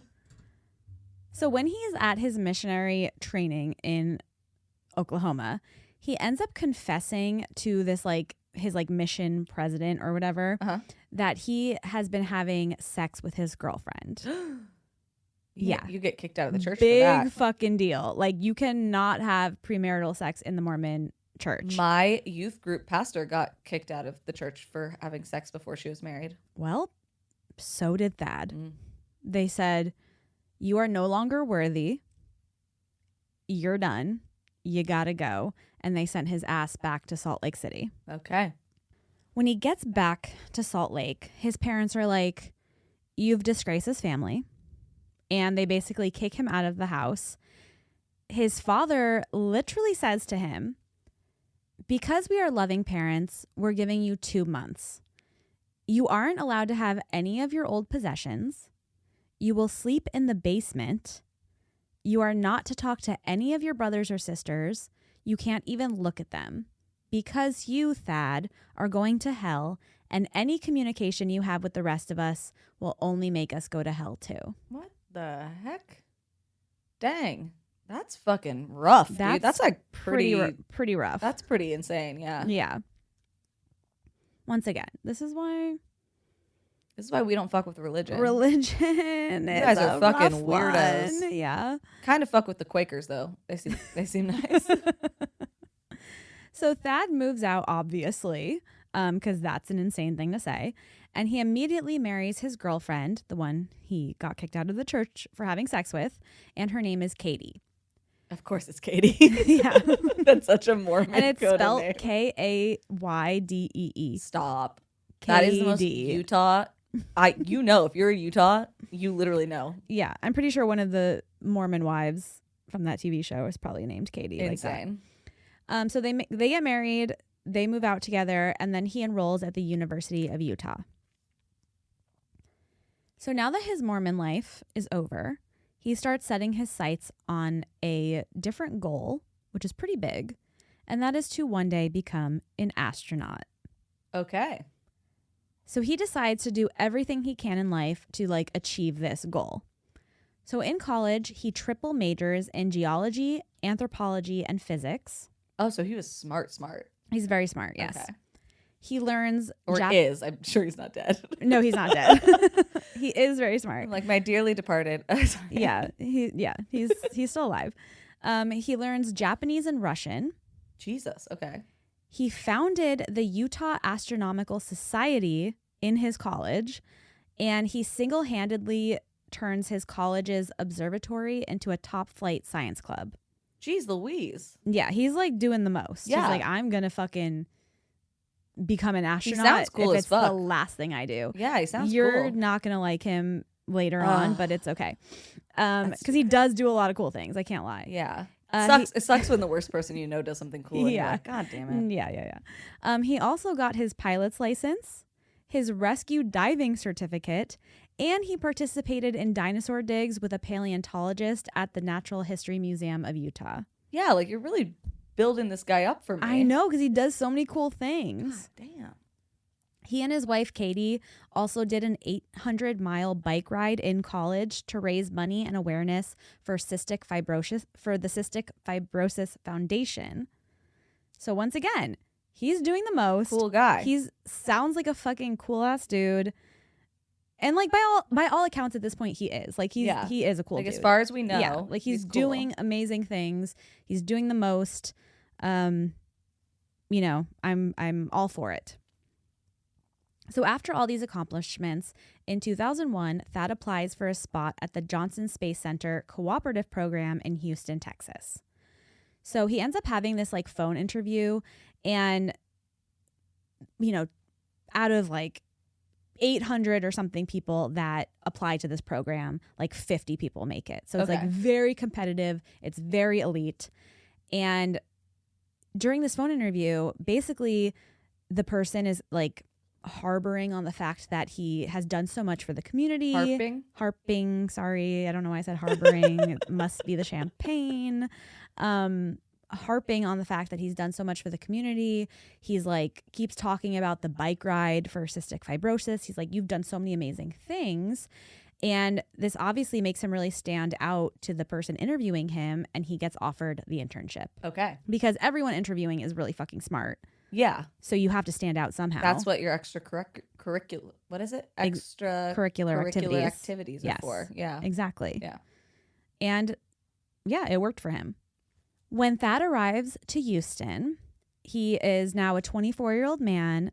His wife, Katie, is very supportive of him and his dreams, and she is obviously financially supporting him because he's doing this internship, and you don't really typically make money or a lot of money when you are doing an internship. Yeah. So she's financially supporting him. She's like, do your thing. I love you. I got you. And he's just so nervous. He's anxious, but he's really excited to be in this elite program working towards his goal of becoming an astronaut. And when he starts his internship, he's thinking, what can I do to be like the best intern here and stand out and like learn as much as I possibly can so I can move up and up and up and up and up. Yeah. And do all these things. He's a real go-getter. He is a go-getter. And because he's such a go-getter, he kind of does things that he's not really supposed to do. And there. So he starts sneaking into prohibited areas, like while he's interning at the Space Center, places that he's not supposed to go. Okay. And one time he actually sneaks into the room that held a space shuttle simulator, which was off limits to anyone that wasn't authorized to do this. Okay, that sounds fun though. It does sound fun. I mean, I would probably throw up. Yeah, that's true. But it does sound fun. Yeah. If you want to be an astronaut and go into space, that is, couldn't be me. If you don't have really bad motion sickness like Amanda. Yeah, if you don't want to smell what space smells like, because I don't. Apparently someone's mailing it to us. I know, can't wait to smell that. But he ends up like, so the way he frames it was like it kind of fell into his lap. Like he got stuck behind this group that was going into the room, and then they just thought that he was with them, and they were like, "Oh, is it your turn? You want to go on?" And he was like, "Yeah, it's my turn." Like he just kind of like went with it. I mean, I can't say I wouldn't do the same thing. Yeah. So he really like, it was a fake it till you make it type of thing. Yeah, and which I fully support. Yeah, sometimes you got to do what you got to do here. I say send him to space. Send his ass to space. So he described the simulator as being like a paper airplane riding across the top of a thunderstorm. Okay. So very, what an analogy. Very bumpy. Yeah. A bumpy ride. So in the beginning of his internship, Thad is sent to work in Building 31 North, and his job was to help prepare delicate earth rock for NASA testing. This building also was the building that held the actual moon rocks in a highly secured vault. Okay. So it's like very big deal to work in this building. Like this is where the vault is. Yeah, that's like highly what do you call it? Like you need like a high security clearance. Yes, exactly. Yeah, okay. Only 2 people in the entire building had security access to this vault. And of course, Thad becomes a little obsessed with the idea of these moon rocks. And I think that's fair. The fact that they are unobtainable to him. Yeah, I get it. You always want what you can't have. Yeah. Yeah. So one of the men that did have access to the moon rocks was a man named Dr. Everett Gibson. He had been a scientist for 30 years, and he had in the vault a 600-pound safe that contained his own personal collection of 53 lunar samples from every Apollo lunar mission. And all of these samples estimated together to be worth about $21 million. Okay. How do you, I mean, I guess just what people are willing to pay for it, but it feels weird to like estimate the worth of something that like a moon, you know what I mean? Well, the FBI estimated this worth. But like I get that they're worth money, but I'm just saying like it feels weird to put a price on the moon. Does that make sense? No, absolutely. Yeah. He had collected these and had been doing like extensive research on these moon rocks for 30 years. So it was like a very big deal and important to him. Got it. Okay. And important to NASA. Yeah, of course. Science. Yeah. Science. So Thad actually had worked very closely under Dr. Gibson. And one day he asked Dr. Gibson if he would show his wife, Katie, a lunar sample. And he's like, yeah, okay, I can probably do that. So they watch him go into the super secure room that holds, the vault. It's like this, or the vault and the safe and whatever. Yeah.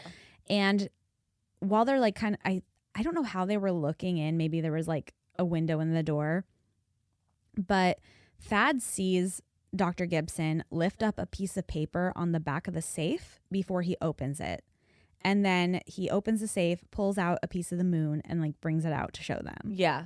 Which obviously was like super exciting to Thad and Katie. So Thad, he's a little bit of a schemer, a little bit of a scammer, as we found out when he snuck into the simulator. I mean, same, brother. Yeah. And he gets this idea in his head that he's like, okay, well, I know where the safe is. I know there's millions of dollars worth of moon rock in there. And I saw Dr. Gibson look at a piece of paper before he opened the safe. So I'm assuming that's the combination to open the safe. That's what I would think immediately. So I could probably get in there and like take some. I'm just assuming. Yeah. But then he's like, but like, where would I even begin to, like, who would I sell them to? Like, where would I get the people to buy these moon rocks? Yeah, who wouldn't just like turn you in immediately. Yeah. Also. Yeah. So he ends up reaching out to his friend from college, Gordon McWhorter, who he had met at a stargazing like event back in the day. And he specifically contacted Gordon because he had like teeny tiny minor criminal record. Okay. So if you're going to, ask someone to do something illegal for you, you probably are going to ask the guy that's already done illegal things. Yes. Yeah. Just an Might idea. have the connects. Yeah. Yeah. So him and Gordon meet up, and Thad just kind of like comes right out and says, so what do you think about like selling a moon rock? Like, how would you go about it? And Gordon's like, well, I don't know. I've never thought about selling a moon rock.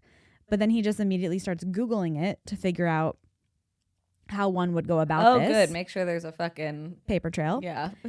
And Gordon realizes, like, after Googling it, that, yeah, this is absolutely illegal. Like, you should not do this. But that hasn't stopped him in the past. So he's going to find a buyer. And if he's going to, post something on the internet, he needs an alias, obviously. So Gordon goes on these forums and these websites, and he starts making posts and sending out emails with the alias Orb Robinson. Okay. And he's asking around to like these very special like mineral collectors if they would want to buy a moon rock from NASA. Okay. And he ends up getting one response out of all the emails that he sends. He gets one singular response. Jeez Louise. And it's from a man named Axel Emmerman, and he's from Belgium. And he actually found him in like a rock collectors group, like forum. Yeah. Okay. So Axel emails him back, and he's like, hey, if you could prove that you have a real moon rock, I'd be interested in possibly setting up a deal with you, like buying it. Okay. But really, Axel Emmerman, like he's a rock enthusiast, like truly. He is very into this stuff. I thought you were about to say, but really, he's the FBI. Well, oh. he's not the FBI. Okay. But he's like so into space and the moon and like rocks and all that stuff that he didn't want people illegally selling moon rocks because this is something that's like super special and important to him. So he's like sniffing this email out being like, well, this seems illegal. So he's just and I'm not about that life. Yeah. I don't want people to be doing these illegal things to my rocks. Yeah. Got it. Okay. Like it sullies the name. Yeah. Yeah. So he contacts the FBI and he's like, hey, I got to tell you about Orb Robinson and his emails and his listings and what he's trying to do. So in the email correspondence with Orb Robinson, who is really Gordon McWhorter, Axel says, hey, my sister-in-law, she is a mineral collector, and she is super interested in these special NASA moon rocks. So here's her contact email. You can talk to her further about selling a moon rock. And Orb/Gordon is like, cool. And he starts emailing back and forth with Axel's sister-in-law, who's not really his sister-in-law. It's the FBI. FBI. We always have a sting operation. Always assume you're talking to an FBI agent online. Always. Always. Yeah, if you haven't met them in real life, just assume it's an FBI agent or CIA. We don't know, but it could be probably it could be any of them. You never know. I would just assume at all times. You're going to assume that you're talking to an FBI agent? Well, you should actually assume. If anyone's going to assume, it should be you. Yeah, especially if they're trying to do illegal shit with you, assume that's the FBI. Yeah, I'll tell you that. True. Yeah. So obviously they can't get anything until they have the proof that this Orb Robinson has actual moon rocks in his possession. Yeah, that right? He's not scamming. Yeah, so they're like, because at this point it's like it could be a hoax for sure, but they don't know. But they're like keeping their eyes on him. They're still emailing back and forth with him, corresponding, whatever. So Thad is like, okay, cool. Like now we have this potential buyer. And the next step is to actually get the moon rocks because he doesn't have them yet. So he's like, well, if I can actually get them, now I know for a fact we have this potential buyer, which... Yeah, you're not going to do all that work for nothing. For nothing, right. Yeah. And Axel Emerson or Emmerman or whatever his name is, he had said that if he could get a particular amount of moon rocks, that it would be about like $100,000 that he would be willing to give him type of thing. But also like the moon rocks are worth way more, and he, Thad finds that out later. Now, the reason that Thad had come up with this plan to steal the moon rocks and sell them was because Thad had started having an affair. But do you want to know what's so funny? I was like, what are you going to say that's going to make me not like him so This far? right here. Yeah, I love a scammer. I love a stealer. But you hate a But cheater. I hate a cheater. I should have seen this coming. Mm-hmm. And he starts having... And on the week of my engagement. Yeah, how dare you, Thad? How dare you, Thad? How dare you? Don't you know this is a sacred time? This is a sacred time. I said yes. She said yes. Hello. So yeah, he starts having this affair with a young, hot intern named Tiffany. I hate her already. Cheating on Katie. And he had told Tiffany that he and... Sorry, cheating on Katie with Tiffany. Yeah, you're cheating on Katie with Tiffany? Who do you think you are, Thad? It's like an episode of The Bachelor over here. Quite literally, yeah. So he had actually told Tiffany that he and his wife had an open marriage, which clearly was not true. That's the classic lie. Mm-hmm. And he didn't have any money of his own because Katie is supporting him while he's doing his I forgot internship. about that. Fucking broke bitch. Yeah. So now he wants to steal the moon rocks to have money for his new lover, Tiffany. If you were stealing these moon rocks for Katie, I would. We would have you. liked you. You would. I would have been a fan. I maybe would have bought merch. I don't know. Mm-hmm. That's fair. But now that is so fair. For Tiffany? For Tiffany? You're done. Are you kidding me? You're done, Thad. You're so done. You're so done. I feel like we should be talking in just like the most Valley girl. Yeah, I was trying to do like Thad and Tiffany. Oh my god! Cheated on Katie? Oh my god! Oh my god! Have you seen that the Californians? Yes. That's what I was trying to do. You better get on Ventura and take it up to the 101. And then take your happy ass right back to Malibu. That's really good.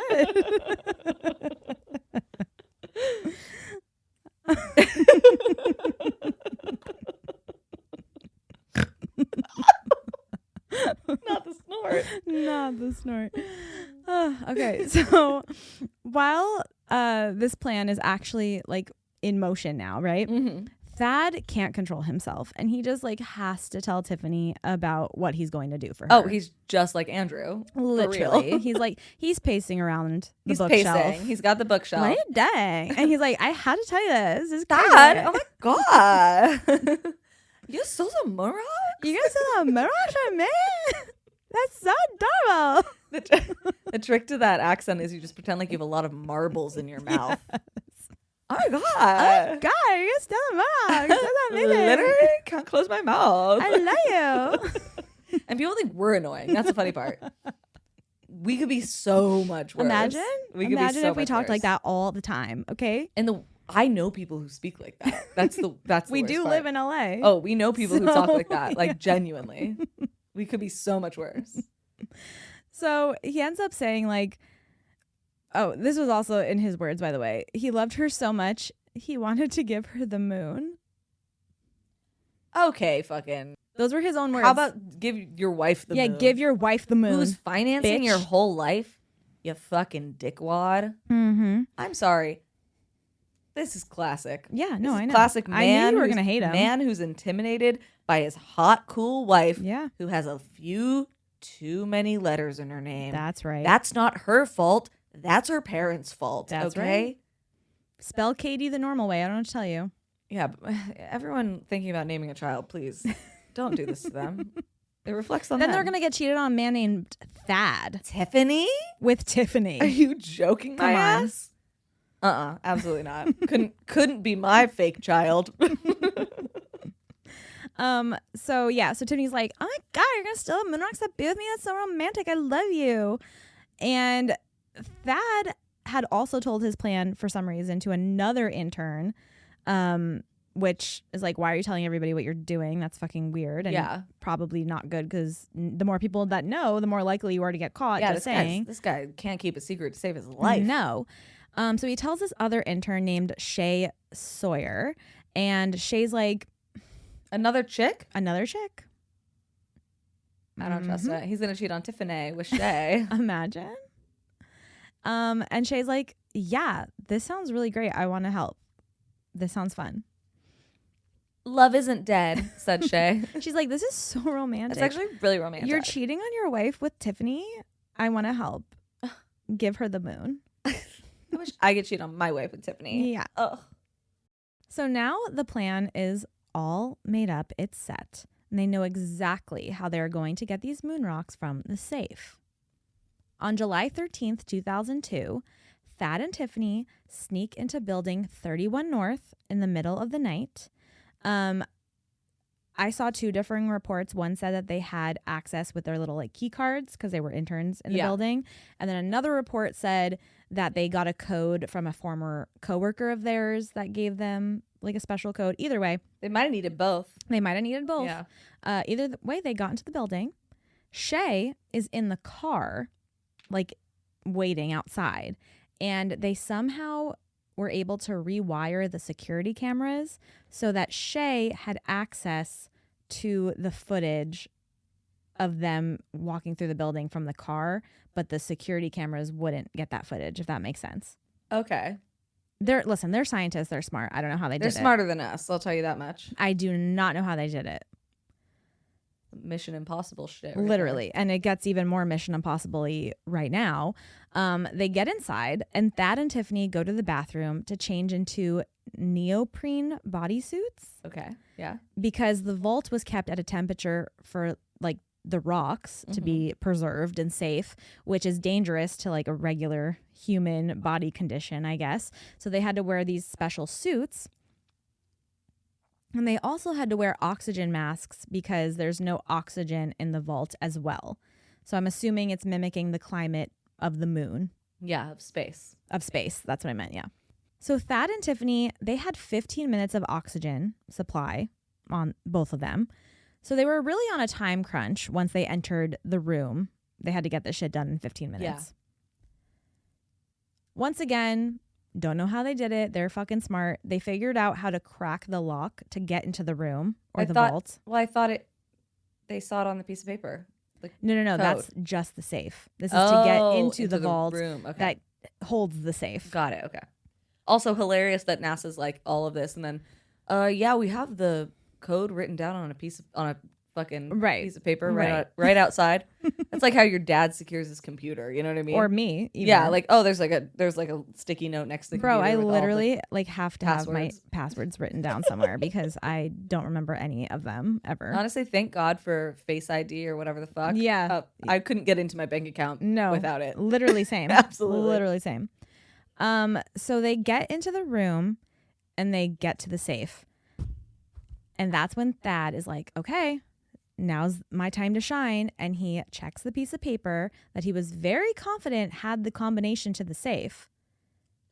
And he realizes that this was not the combination, but it was a special code that Dr. Gibson had designed to remember what the combination was. So it was like a security question, essentially. It wasn't the combination. Got it. Okay. Well, that makes me feel better about NASA as a whole. I was worried there for a second. So now Thad is like, fuck, what am I going to do? And he's running out of oxygen. So he's like, well, I have to think quickly. Like, we only have like a couple minutes left. Like, what are we going to do? Luckily, he did have like a backup plan. Yeah. Which he had brought a dolly that was outside the room. Ah, okay. To like move things on. Yeah. So they bring in the dolly and okay, let me just keep in mind when I'm saying these things, this was all written like in books based on interviews with Thad. So I don't know if anything that he is saying is even true. Yes. This is like his story. No, I get it. That's, you know what I mean? So like some of the stuff I'm like, there's no way you did this. Yeah. This is his story. No, I get it. That was kind of like my story last week. Yeah. Where I was like, for the record, this is what they said, and we don't know how accurate that is. This is literally just Thad telling this story. Yeah. So I don't know how true it is. But they bring in the dolly, and him and Tiffany are able to get the 600-pound safe onto the dolly. Oh, with no hernia? That's what I'm saying. Like, what? And wheel it out of the building. Like, that seems... I can barely get my refrigerator on a dolly. Sure, Tiffany. Yeah, Tiffany? You think Tiffany can do that? Sure. Yeah. Okay, Tiff. Whatever. Okay, Tiff. So they wheel it out, And they get to the Jeep Cherokee that Shay was in. Sorry, just because it gets more bro-y every sentence you read. The Jeep Cherokee that Shay was in. You get in your Jeep Cherokee and you take Coahanga all the way up to the 101, and then you take your happy ass back to Pasadena. Once again, could not fucking tell you how, but Thad claims that the three of them, Shay, Tiffany, and Thad, managed to get the 600-pound safe hoisted up into the back of the Jeep. Do they have like an intricate levee system? Couldn't tell you. Perhaps? Couldn't tell you. Maybe. I mean, they all have to be physically fit, I guess, like to be astronauts. I don't know. Well, also, they're all scientists, so I'm thinking a levee, some sort of levee system. Maybe, possibly. Yes. We can go with that. Akin to those who built the pyramids. Right. Yeah. So obviously, this huge, heavy safe is weighing down this car a lot. Yeah. So they're driving down the street like 5 miles per hour because it's literally weighing down the car. Of course, yeah. And they end up bringing it to a nearby motel. Why not? And they put it on the dolly and they scoot it into the room. And when they get into the room of the motel, they cut it open with a power saw. This all sounds very loud. Right? Like every inch of this sounds loud like, as fuck. I'm imagining all the people in the motel being like, what the fuck is going on? Even just getting the 600-pound safe out of the car sounds loud. I just don't see how. Levee system aside, I don't see how any of this happened. Yeah. But allegedly it did. Okay. And when they open the safe, they're like, ah, and they see the moon rocks. It's amazing. I love it. Yeah. There's 101 grams of rock samples from the moon. The literal moon. The literal moon in the sky. So Not the other one. No. Not the one down in the ocean. No. The one in the sky. Ew, there probably is like a moon down in the ocean. She just made herself sick Disgusting. thinking about it. The way you held your and you held your ears. I bet there is. Upset. There's some kind of moon in the ocean. I don't want to know about it. So Thad contacts Gordon and he's like, we did it. We got the fucking moon rocks. We have them in our possession. And Gordon's like, hell yeah. Let me hit up that lady. I think her name was Lynn. Let me hit up my sister or cousin or whatever. No, the Belgian guy's sister-in-law. Sister-in-law, yes. Yeah. That I've been emailing with. And I'm going to tell her that we got the shit for her. So in the meantime, because Axel and Lynn, his sister-in-law, live in Belgium, right? They have to come to the United States to meet these people to get the moon rocks. Like, that's a whole situation. That's a whole trek. Customs are going to be terrible. Right. Can you imagine? Oh. What do you have in your bag? Rocks? Yeah, what are you going to claim? From the moon? From the moon, and the one in the sky. Yeah. By the way, if you're wondering. So Thad, Tiffany, and Shay, they just have to, like, go back to work on Monday and act like everything is normal and just continue on with their job. And it actually took 2 days for anyone to even realize that the safe was missing. Wow, really? NASA. Our brightest minds and some Nazis.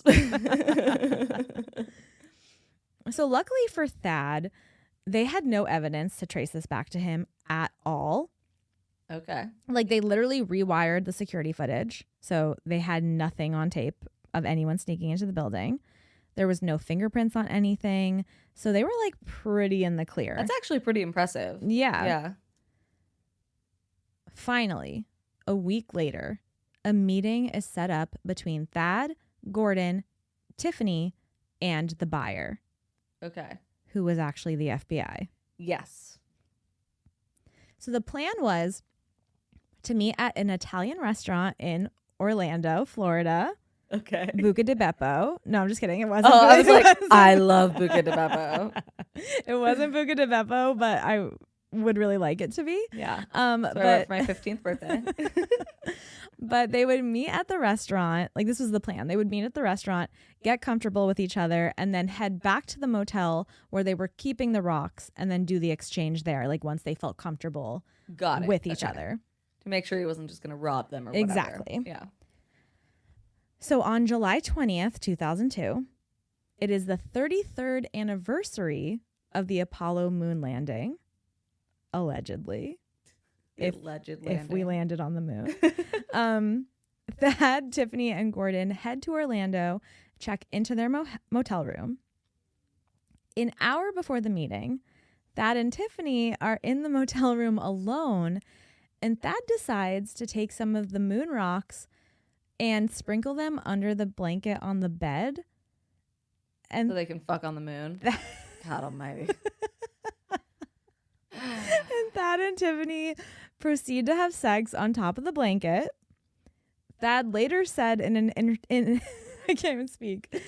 Thad later said in an interview, it was more about the symbol of what we were doing. You know, basically having sex on the moon. Basically? We had sex on the moon? We basically had sex on the moon. Like, you know, the moon in the fucking sky? Like, Got we had one? sex on it. Okay? Okay, I do think now all these people should be executed. Like, put down like I knew dogs. you were going to hate all of them. I was so excited at the beginning. They were showing a lot of promise. Now I hate them all so deeply. You can't even fathom it. So when they get to Buca di Beppo to meet Axel and the sister-in-law, they are met by two undercover FBI agents who pretend to be the buyers. They have dinner with them, and afterwards they're like, okay, cool, let's go back to the motel to finish the deal. Yeah. I'd be a terrible agent because I would have dinner with them and they'd be like semi-charming and I'd be like, well, I really want them to like me. And then you'd be like, well, I don't want to like put them away. Yeah, they seem really cool. Trust them. Yeah. Like, well, then they won't invite me to the wedding. Exactly. And I just want to party. I love on Mulholland Drive. I'm trying to like get down, but like in Century City, you know? So when they arrive at the motel, hotel, Holiday Inn, whatever it is. Yeah, of course. They are ambushed by 40 FBI agents, including a helicopter. It's a big deal. Just in case they went to the roof. Just in case. Thad, Tiffany, and Gordon are all immediately arrested. And the moon rocks were all found in the motel room and recovered. This will make you hate Thad even more. So the only thing that wasn't recovered from the safe were the decades worth of Dr. Gibson's research notes that he had left in the safe. That he had like literally 30 years of research on these moon rocks that he had been doing. And when asked about it, Thad was like, I never saw those notes. Like, I don't know what you're talking about. And Tiffany and Shay both admitted to seeing Thad throw the notes out. Electric chair. Yeah, he's a piece of shit. Set him on fire after everything, for what I care. After all of that Dr. Gibson did for you and like literally like took a moon rock out and showed you and Katie because you wanted to see it. Like, fuck you. That's just like, that's like a level of like cruelty. I know. Like, I understand greed. You know what I mean? Like, that's something I can understand. Why are you throwing out his notes? Why would you not keep the notes? That's crazy. I know. And like the poor guy was so sad. He was like, I've been researching this for 30 years. 30 years of work and you just ruined it. What an ass. I know. I'm sorry I ever said that you seemed fine and cool. I knew you would feel this way. So Tiffany and Shay were sentenced to 6 months of probation and house arrest. Gordon was sentenced to 6 years in prison, and Thad was sentenced to 8 years. Katie obviously divorced his fucking stupid ass. Good. I hope she got a super hot new husband. And Thad and Tiffany never saw each other again. Oh, shocking. Your mistress didn't care about you after you fucked on the moon? Fuck you. When he got out of prison, he like went to find her and she was already like with somebody else. Stop. Yeah. Good. Good. I'm glad. That's what you deserve, you asshole. So in prison, cheaters never prosper. That's right. That's right. So in prison, Thad spent all of his time studying quantum space theory. He wrote a 700-page thesis that he turned into a book. And I think he does TED Talks now. Shut up, really? So, yeah. So bar's low for TED Talks. That's what he's doing. They're like, yeah, it's fine. Just fucking steal moon rocks and we'll put you on stage. It's fine. It's totally fine. So that is the NASA Moon Rock Heist. I think it was the biggest heist in like NASA history. I mean, that makes sense. I believe. I would assume there's not many NASA heists. There's a couple though, I think. Okay. Well, not a couple, maybe like 2. Wow. Well, Thad, once again, maybe you should have just, instead of spending time doing whatever you're doing, you should have spent time loving your wife. That's right. Be a wife guy and none of this would have happened Everybody loves a wife guy. Look at Spencer Pratt. You could have just been a dorky ass wife guy and everyone would have loved you. You could have wrote your little books. You could have tedded your little talks. But instead, you couldn't say no to Tiffany. To Tiffany. And that to me is unforgivable. I agree. Well, thank you for telling me that story. You're welcome. I love it. It evoked so many emotions out of me. There was a lot going on. Did make me nervous to get married a little bit, but No. Just if Andrew is Andrew would never love a Tiffany. I can tell you that. I can tell you that right now. It's so funny just because I know like there's a Tiffany that is a listener that like I talk to often. Oh, she'll get the joke. No, Tiffany, we love you, obviously. Well, she'll get the joke. If she listens often, she'll get the joke. But it's just so funny. Because can you just imagine Andrew being like, hey, I think I'm going to become an intern for NASA and like go to another state. And me being like, sure, I'll pay for that. Grow up. You're going to be like, no, because you're going to cheat on me with a girl named Tiffany. Well, how about we finish this off with a listener story? Let's do it. So this is from Anne. Hi, Anne. And Anne says, hey, girlies, or really girly, because only one of you reads these messages. My name is Anne. I thought I'd reach out to you about some dreams that I had. Oh. I might pull at your heartstrings a bit, so sorry in advance. But I've been wanting to send this in for a while, and I have so many stories that I could tell you, but this is the best. When you read it, you'll understand why. So let's jump in. Jump in, It might be a little long, but I just want you to understand how weird this was for me. When I was 13, I moved from Ohio to Texas. I was about to start high school. Life was crazy. I have 2 older brothers and 2 moms. My oldest brother was 18, and when we moved, he stayed behind with his fiance at the time, but this story isn't about him. However, my other brother was only 16 when we moved, and he moved with us. He is who we will be talking about. Okay. My brother and I began to get close when school started. I was a freshman, and he was a junior in high school. We both participated in extracurricular activities, and so we did a lot together. He would stop by the grocery store before school and buy a box of ice cream sandwiches for us to split for breakfast while we talked all about life. By Christmas time, I remember going to his choir concert where him and I laughed so much at the dinner that we had afterwards, that my stepmom took one of my favorite candids of me and him together. We're sitting side by side. He's looking at me smiling, and I'm obviously laughing while holding an old-fashioned Coke glass. It's truly a photo that has a great vibe. February rolls around, and I won't explain too much. My mom drove up on a bad accident. My brother hadn't come home that night from work yet, and she was told by my stepmom, and her worst fear was confirmed when she got closer. Oh my God. She called my stepmom, who loaded me in the car and said that there was a bad accident. By the time we passed his car, I felt something tug at my soul. I don't know how else to explain it other than the words, "He didn't make it," escaped. My mom told me not to say that, but I felt him leave this earth. Oh my gosh. We arrived at the hospital and they confirmed that he was DOA, dead on arrival. Turns out the time that I felt that tug was when I knew that he was gone, was right about the time that he passed away in the ambulance. So I went from having 2 siblings who lived with me and picked on me to being an only child now. My brother in Ohio didn't keep contact because of his crazy fiance, and my other brother had died too soon. I was 14, and from then on, everything has felt wrong. I graduated before him. I got to date before he got to. And all of these things that I got to do, I realized he never did. My depression was really bad. Fast forward, I found someone that I love, and we get a place together. I was 20 at the time. Him and I decide that it's okay to start a family. We spent a while trying to conceive and really couldn't. I had miscarriages, and I had 1 stillbirth as well. Oh my gosh. It was very hard, and it took a toll on me. I was honestly in a very dark place. I even contemplated suicide. I sat in my shower cussing out God while the hot water burned my skin. I hated myself so much.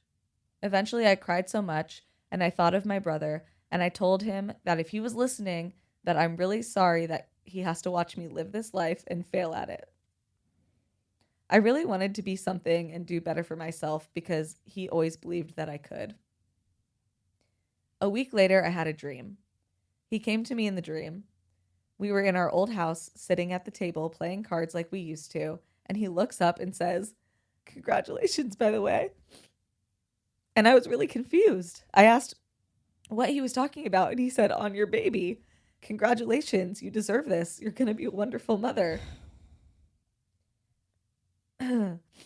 I woke up crying. I hesitantly took a pregnancy test, and I was scared of a positive because I felt like it would be temporary. And I was scared of a negative, but it was positive. I did appointments, and pretty soon we made it past 12 weeks, and the baby was still healthy. I cried almost every night holding my belly because that was my baby, and my brother had told me that I was going to have this baby. I told my moms, and pretty soon we all agreed on one thing. If the baby is a girl, I would call her Cynthia. That's the name my brother always wanted to name his baby if he ever had a daughter. Otherwise, if it was a boy, I would name the baby after him. But he was dead set to have a girl, and so Cynthia is the only name that he had ever talked about since he was 13. I felt weird about it, though. I didn't want to take his daughter. So a week before the gender determination appointment, I had another dream with him. We stood in my home this time, him leaning over the crib and me watching him. He smiled, and I felt myself crying, and he said, "I would have wanted you to choose another name for your daughter. So, it's okay to use it. I give you permission. I love you so much. Let me give you this." And I hugged him so tightly, it all felt very real. I woke up crying, and I never told a soul about this dream, but I sobbed so hard when the ultrasound told me that it was a girl while I laid looking at the screen, and all I said back was, "That's my Cynthia." The pregnancy went really well until it didn't. 36 weeks and I had complications. I had preeclampsia and severely high blood pressure. I was doing a natural birth, but then I started to tense up and the doctors feared seizures were about to happen. I heard the monitor stop. The baby's heart had stopped. My Cynthia was fading. I remember the nurses swarmed me. I went from being able to see my mom next to me and the father of my child to only nurses. They were administering so much medicine as the delivery doctor took off their gloves and said I had to have an emergency C-section. I was getting wheeled in, and the doctor was getting scrubbed in, and from my memory, this is a blur, but I remember passing out before they even began. I saw my brother. He hugged me, and we talked. He said motherhood is hard, but I can handle it. He told me, sorry. Fuck. He told me how strong I was and to be okay with the C-section. I told him I wasn't ready, and that my depression was still bad, and that I still felt like that some days I couldn't live, and it would be the best just to go now. And he told me I can't leave just yet. I asked him why, and he told me how the baby's heart had stopped. And he brushed away the tears and said, "Cynthia needs you." Oh my God.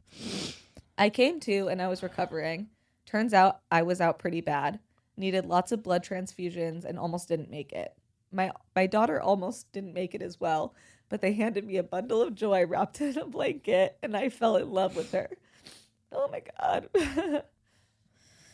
Parenthood has not been easy, but I will say it's been such a joy. I didn't have any dreams of my brother after that. That is, until a few months ago, he came to me again and said, "Congratulations on the family." I woke up in a cold sweat and drove to the dollar store closest to me. Oh my God, she's pregnant and took again? A pregnancy test. There was no way I was pregnant. I was on birth control, but sure enough, my brother was right. Oh my God. Turns out whatever antibiotics I had been taking canceled out my birth control, and the doctor didn't tell me that would happen, so I am pregnant. The pregnancy has been healthy. My brother came to me again. We talked, and he told me the gender of the baby. I'm going to be the mother of 2 daughters, 2 years apart. If I have her on the date that she is due, it will be exactly how far apart in age me and my brother were. Oh my freaking God. So, through all this, I could feel when my brother left me, but he's always been here. He told me when I was pregnant, not once, but 2 times, and he told me their genders. I have every dream logged in my book. I never told my family, just my fiance. Him and I are both shocked by all of it. I'm just happy I got to see my brother, even if it was brief. I cried about all of this so I can type and share it. It's so personal and something I hold very close to my heart. I wanted to share it with y'all because it was about dreams and people visiting. Please never stop recording your podcast. You make the house chores and long drives so much better. I look forward to the next episode. Happy 200, by the way. Oh my gosh. I'll be reaching out again soon as I have stories about seeing ghosts, living in a haunted house, and a haunted town in Ohio, and more dreams that can either be haunting or lighthearted. Stay safe, keep tissues close, and keep drinking the Kool-Aid. I wish I had tissues, Anne. Ooh, that was hard to read, but wow. Holy moly, me oh my. That was incredible. I loved every second of that. It was so sad. I'm so sorry about your brother. But like, I'm sorry. Like, I have never Oh, I have chills. I mean, talk about visitation dream. Yeah. Like seriously. that is the prime example. Yeah, seriously. He literally said the gender twice. Anne told her she was pregnant. Yeah. That's crazy. That is crazy. Oh my gosh. And then he told her, like, yeah, take the name. Yeah. It's so sweet. Oh my I God. That was really sweet. Thank you for sharing that with us so much. Wow. That was really wonderful story and very sweet, very sad and very sweet. And I'm just very happy for you and your family and your fiance. Congrats. And your brother is clearly watching over your family. He loves you so fucking much. He's there he is with you guys every step of the way. Yeah. Oh my gosh. But thank you for sharing that. If you have a story you would like to share, you can do that at dtkpod.com/contact. We have our PO box on there. We have ways to message us on there, ways to join the Patreon. Merch, you can always buy merch. We love that.